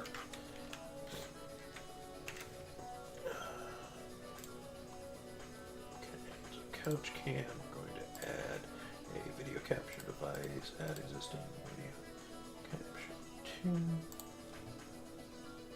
And just stretch that out to... That almost worked. I wanted to center it first before I did that, so it remains center. Alright. Okay, so advance warning, the quality on this webcam is not exactly the greatest, but... grainy vision. Yeah, so it's a little grainy, but...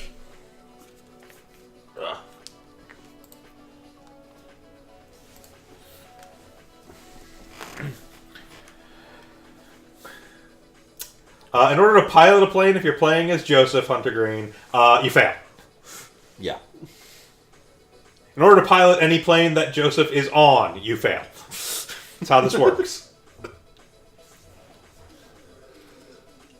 But anyway, since we're kind of done with this stuff for now, just sort of more of a chatty atmosphere going on here.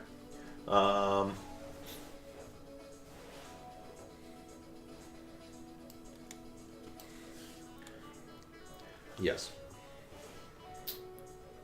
Oh, and to answer your earlier question, Hunter Green, because I did miss that. Yes, Phil Folio is the master of ceremonies for the majority of the Comic-Con masquerades. He is... so Martin Jaquish is the director of the masquerade department for San Diego Comic-Con, but in general, we try to get Phil Folio to be the host, the master of ceremonies. He and his wife, Kaya. They're awesome. We love them.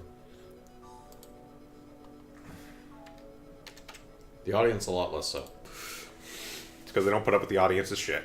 Yes. But yeah, so anyways, I'm gonna pull you out of studio mode so we just get that now. Yeah. And add the browser source on some sort of off chance that something bizarre happens and we actually get a follower during this. Sure.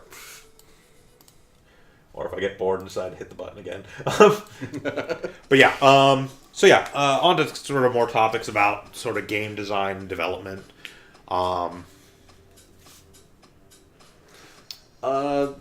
Anything you want to kind of major topic you want to address?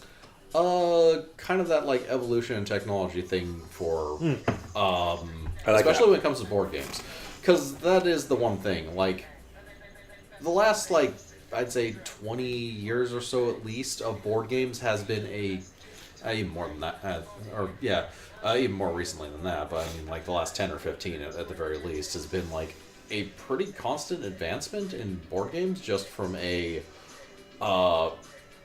making an idea, refining an idea, and making a better idea, and just making better and better games from just learning from previous ones. Yeah, I think we've talked about it a little bit before, and I think the general consensus tends to be that sort of the start of what is kind of now being thought of as sort of almost a golden age of tabletop board gaming was Dominion. Was very, at least very early in there, that kind of sparked a lot of, because I mean that was the start of deck building, which has become a huge thing. That was the start of deck building. It starts probably even earlier than that. I would trace it back to somewhat like some of Fantasy Flight's more initial entries into board gaming. I would probably actually say is where it started. Okay, I can see that. Arkham Horror, for example, I would actually say was one of the big influencers at the start. Probably being one of the best examples of taking like one of the old like roll and move uninteresting board games, completely fluffing it up and actually making like a mechanically interesting game that actually has you make choices. Yeah, because that was, as I recall, that was actually like a second edition, wasn't it? The Fantasy Flight release. Yes. There had been an Arkham Horror prior, but it was pretty much it was a Fantasy Flight second edition. By that I mean it like scrapped most. Yeah, of it took the name and some of the base concepts, but gameplay mechanically was pretty much entirely different. Yes. Yeah. So yeah, that was the same thing with Betrayal actually, and that Betrayal at House on the Hill is actually technically a second edition because the original was an Avalon Hill game back from like I think the early '80s. Yeah. And while that was not as drastically different mechanically between the original and the second edition, at least partially because I believe they actually got the guys that worked on the original did a lot of the work on the second edition as well. Yeah. There was definitely a lot of refinement there if you look at the rules between the two. Yeah. There's a very different, and the evolution is clear. Yes. And they're both actually pretty good examples of two completely different things, but similar when it comes to... Betrayal's a game that actually holds up very well over time, and Arkham Horror is one that kind of doesn't, in a weird way. When it was released, Arkham Horror was amazing. It was probably one of the best board games I'd ever played, and nowadays we played the hell out of it. And we played the hell out of it, and nowadays it's kind of okay. We literally haven't touched that game in like 5 years. Yeah. I mean, at the very least, they essentially released a game that did everything Arkham Horror set out to do, but better and more fun to play, and that was Eldritch Horror. And like at this point, if we ever get the urge to play Arkham Horror, we usually just play Eldritch Horror because it's a more streamlined feel. And even then, it's better, but it's okay. Yeah, we don't play it that much. Meanwhile, Betrayal, we still play. I don't think Betrayal can outstay its welcome. Honestly. No, it's so fun, and every game is so different. Even if you end up getting the same haunt, things still play out differently every time. Now, for our sake, we usually skip haunts we've already played, but that's just because there's literally 100 of them, and we would like to experience most of them if possible. Yes. I think it's partially because Betrayal is so elegantly built. Yeah. And doesn't have any of the problems of the more simple board games usually have of being too repetitive because, as he said, there's like 100 haunts, or any of the problems that any of the complex games like Arkham Horror can have of being. I think we've never actually played Arkham Horror by the rules. I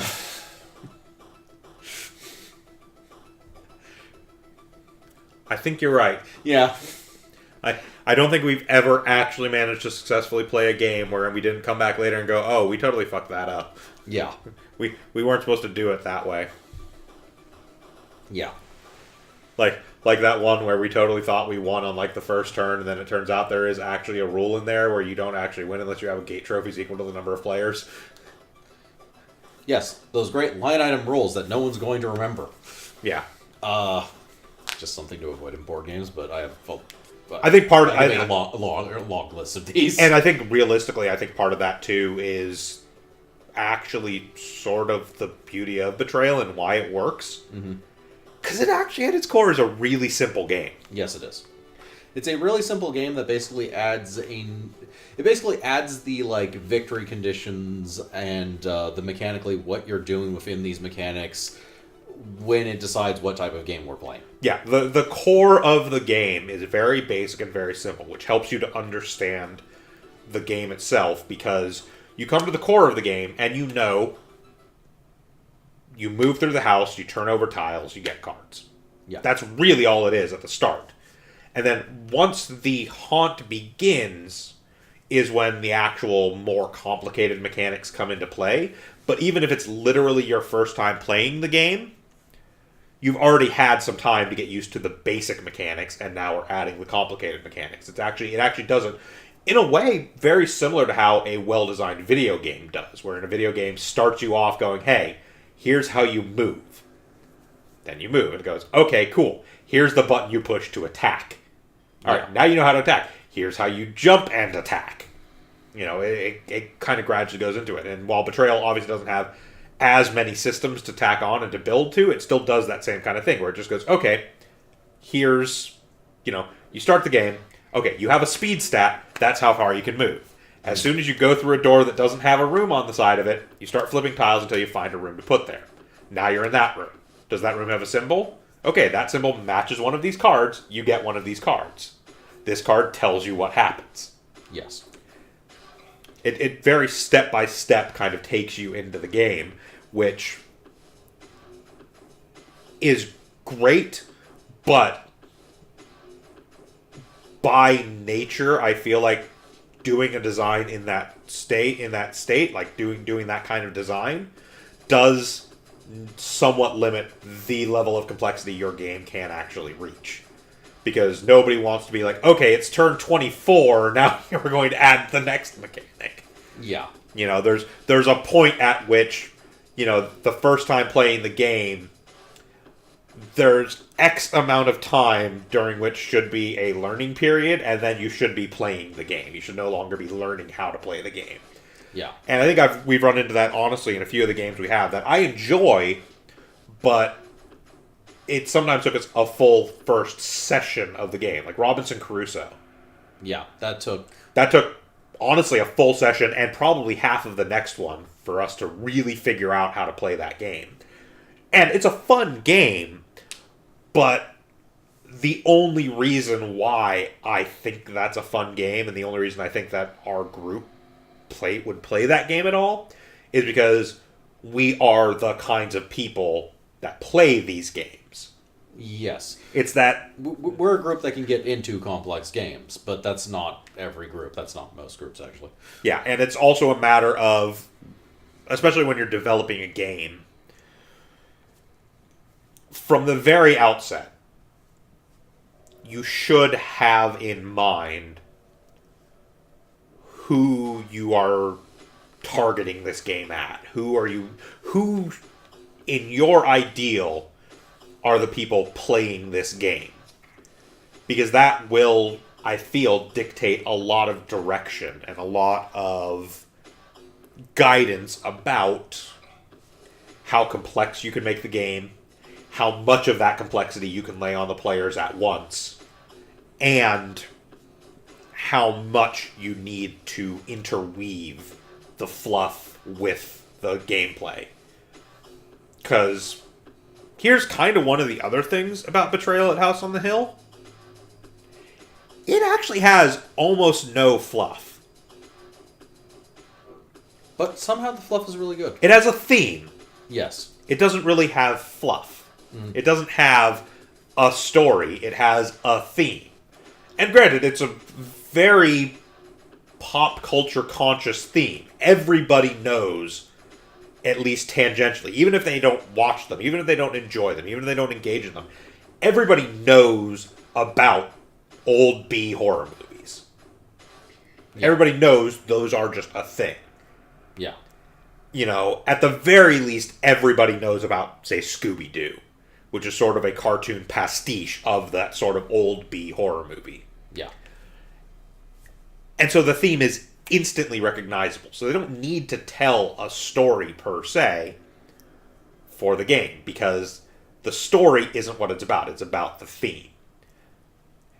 And I think that also kind of contributes very well to sort of drawing in a more mainstream audience, because Monopoly doesn't really have a story either. Sorry doesn't have a story. Clue technically does, but I mean, they made a movie out of it. yeah. Hell, Candyland technically has a story. I should know. I read this to my campers every time they wanted to play Candyland. Would not let them play Candyland until I had done a dramatic reading of the Candyland story.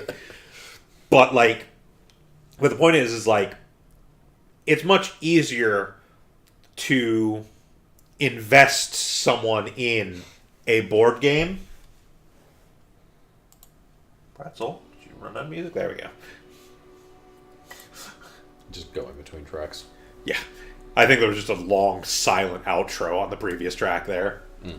But yeah, there's, like, it's much easier to get somebody to go into a game if they don't have to invest themselves in the story of the game. Conversely, if there is somebody who's really into a particular story or setting, you can use that as a gateway to get them into a game for it as well. Because, like, that's a very common thing a lot of the times to set a game. You know, there's Robin Hood board games, there's Robinson Crusoe, there's Firefly board games. So if you find somebody who's a fan of one of those, as long as it's a decent game, you can use that as sort of to bring them into that. Conversely, you can also make a very good board game with a theme that interests absolutely no one in the group. Because Battlestar Galactica. Yeah, none of us actually like that show. We love that game. That is a great board game. That is an amazing board. I don't think any of us are particularly obsessed with Napoleonic French armies. I'm a bit of a history buff, but... I'm a bit of a history buff, too, but that particular period is not anything I could care all that much about. But yeah, no. Even beyond not caring about Battlestar Galactica, I actually actively dislike the modern Battlestar Galactica show. I'm a fan of the campy sci-fi original from the late 70s and early 80s. I loved that show. I actually quite resent the Sci-Fi Channel show for feeling like they needed to make it more real and gritty. And I'm just like, no, screw you. But I love that board game. And I think that's actually probably a good sign of a really well-designed game that even somebody who hates the source material your game is based off of enjoys playing that game. Yeah. That almost felt like they had this really good idea for a game, then realized it fit vaguely into the new Battlestar Galactica, and then got the license, or something like that. I would actually like to know the story of that game when it comes to how it was built. Yeah, how that was developed, because that is one of those ones where it doesn't really feel like the fluff dictated the mechanics at all. No. It definitely works, but it feels like those mechanics could easily have been developed way in independence of the fluff. Yeah, which is kind of an advantage that licensing games have to some extent. You can slap a license on top of certain board games and it works fairly well, or I still have no idea how Love Letter Batman works, but nonetheless. Yeah, so I mean there's a lot that can go into it, but I think a big thing is just knowing who it is you're looking to get interested in your game can dictate a lot of how mechanically complex your game can be, and also what fluff you can really include in your game. Because, I'm making this urban fantasy RPG setting. And it is an original setting. I'm not trying to make, a Dresden Files setting for Genesis. I'm making my own urban fantasy. Now, is there some influence from things like the Dresden Files there? Yeah, I like the Dresden Files, so that's part of the influence on it. But I'm designing this, and, I don't know if I'll, just throw this out there on the net, and, maybe put it on TG or something, or whatever. Yeah. But, at the very least, I'm making this so I can run a game in it for our group. Yeah. If I do decide to develop it further, to make it more widespread, as opposed to what I do for our group, which is adapt systems that in no way, shape, or form should be used for this type of campaign to make a campaign.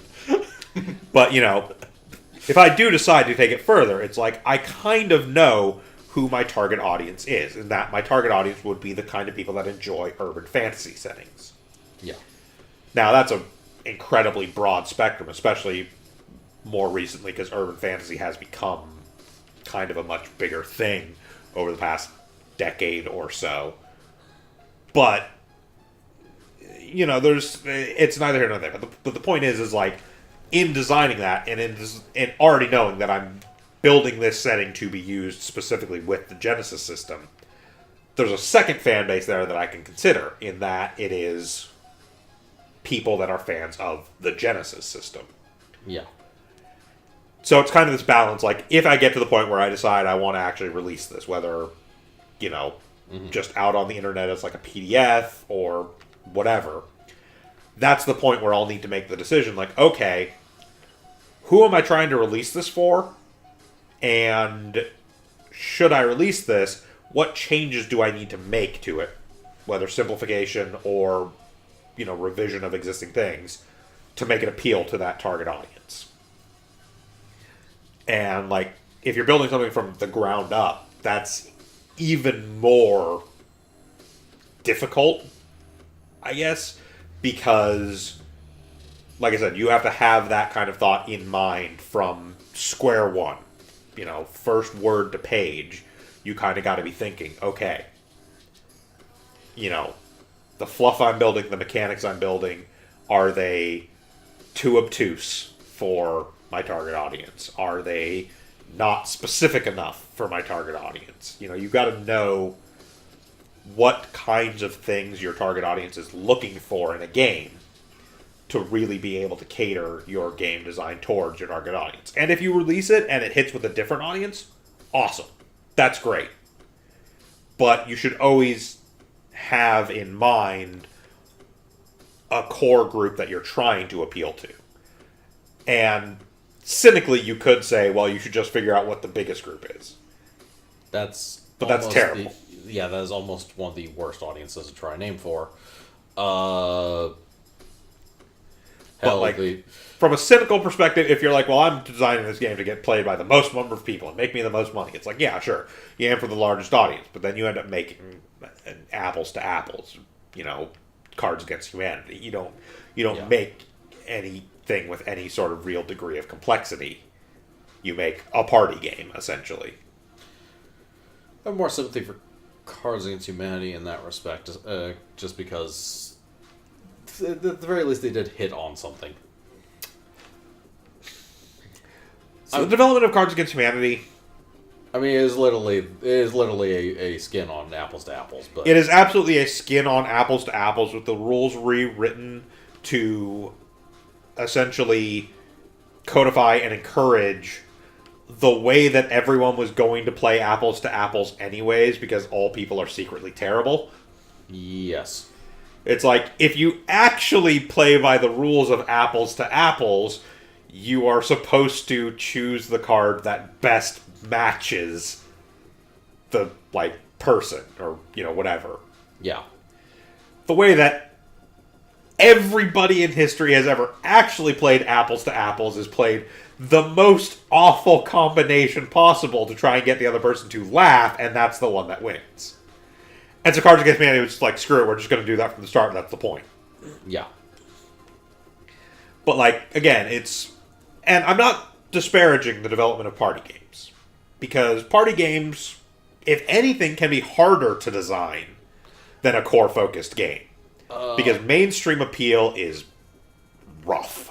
It's not just that. You also have to be really minimalist in your rules complexities. Yeah. Because you're going to be dealing with some dense and usually drunk people. Yeah. You know, so that there's a lot of difficulty there.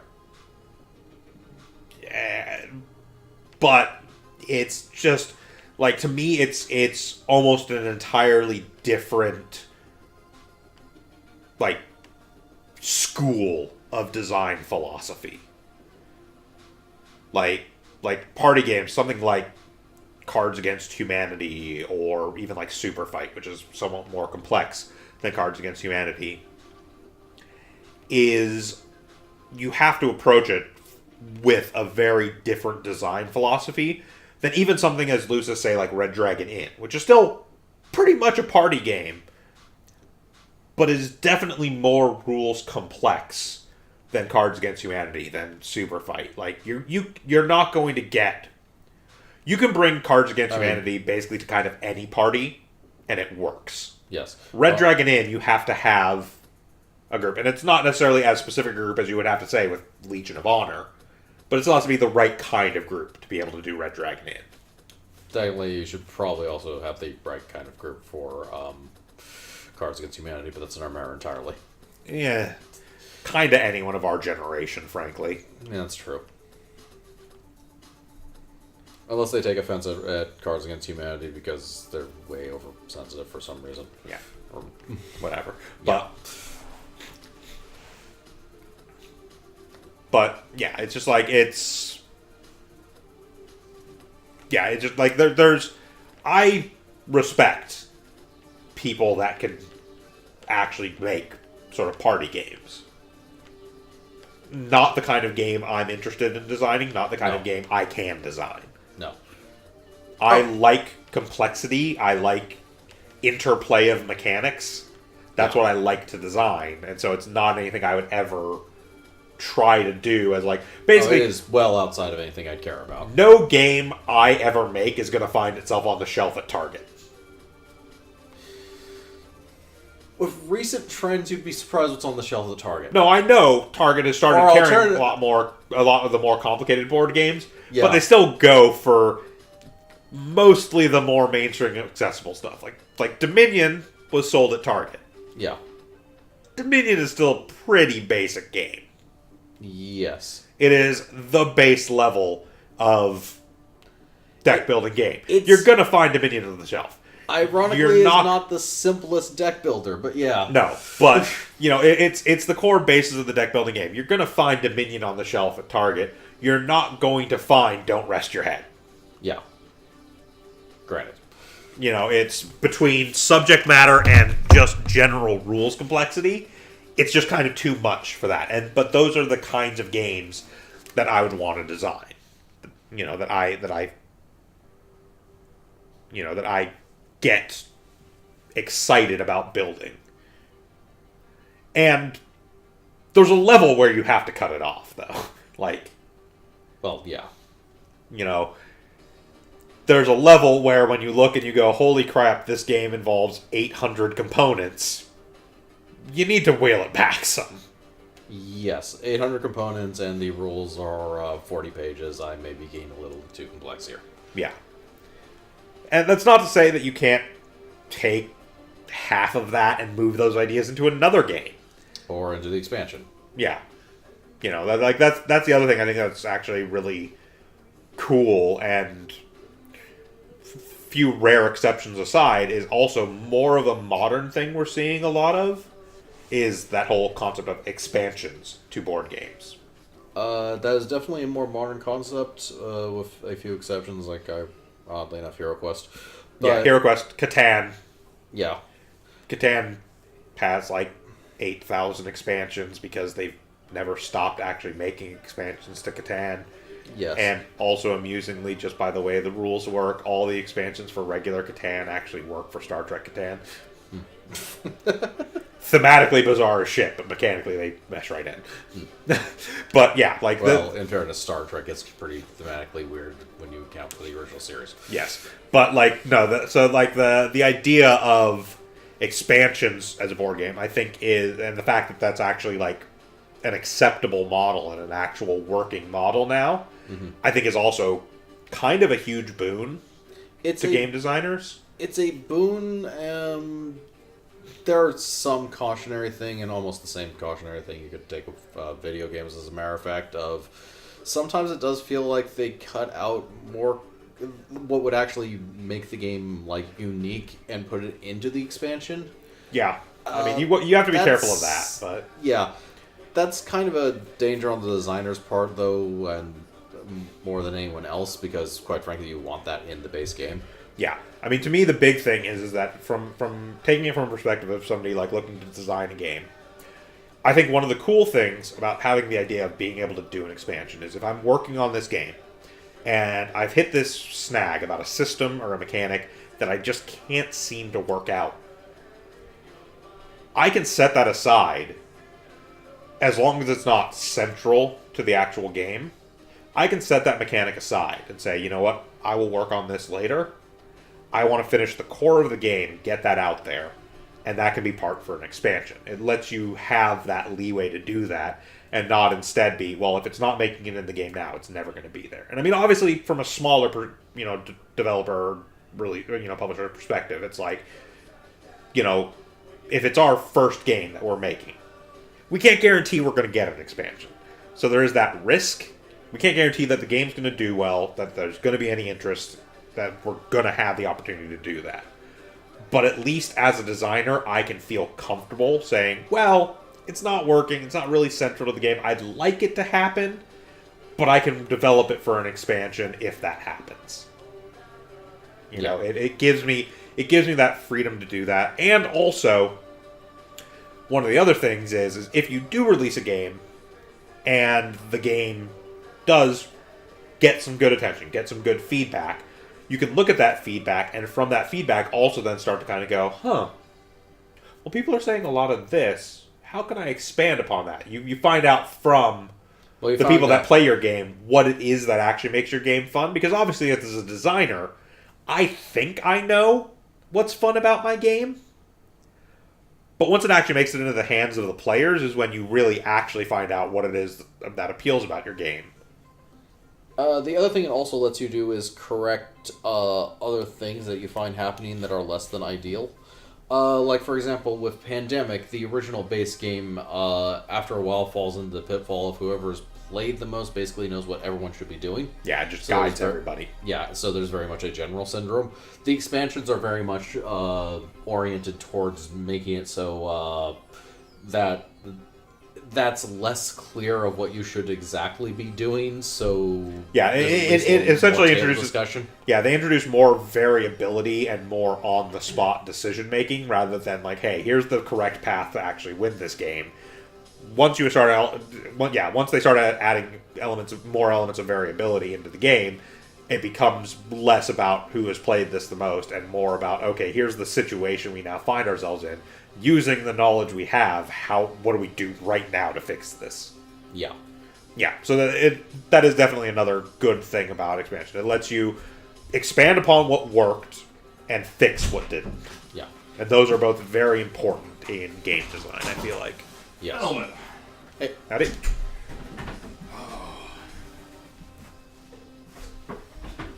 Right. Cool. But yeah, no, those are good. And again, I feel like it's a good situation to be in. That we're in a time and a place with these traditional tabletop board games and card games that there's enough of a market out there that you can actually do that. Yes. And an audience that's understanding enough to actually let you get away with doing that. Yeah. Well, because here's the thing. I feel like, to me, the board game and expansion pack market as it stands now feels less like the modern video game thing of here's the core game for $60 and here's $35 DLC packs, and more like early to mid 90s where it's like, hey, here's the core game for, X amount of money. Hey, here's the expansion pack, which doubles the amount of content in the game for roughly the same price as the base game. Or it's 50% more for 50% of the cost, but something that's whatever. But it's your money. It's more significant increase. It's more content increase than just these little nickel and dime packs. Even games that do release smaller packs, like for instance, Super Dungeon Explorer, a game I own, and I've bought a lot of the smaller packs for. They're singular characters, maybe a handful of new monsters, a new boss. released in very small packs, but also priced to feel correct for doing that, and also doesn't feel like, oh, this was content they left out of the base game just to hold back to make an expansion. It legitimately feels like they released a complete game and then decided, hey, we have more stuff we can do with this. So, camera. Yeah. As you can see, we're in blurry vision. Yeah. But, yeah. So, anyways, I think that's probably a good place to start wrapping up, since it's about our usual end time, and we've talked about a lot. I think we've definitely... Also, people are home.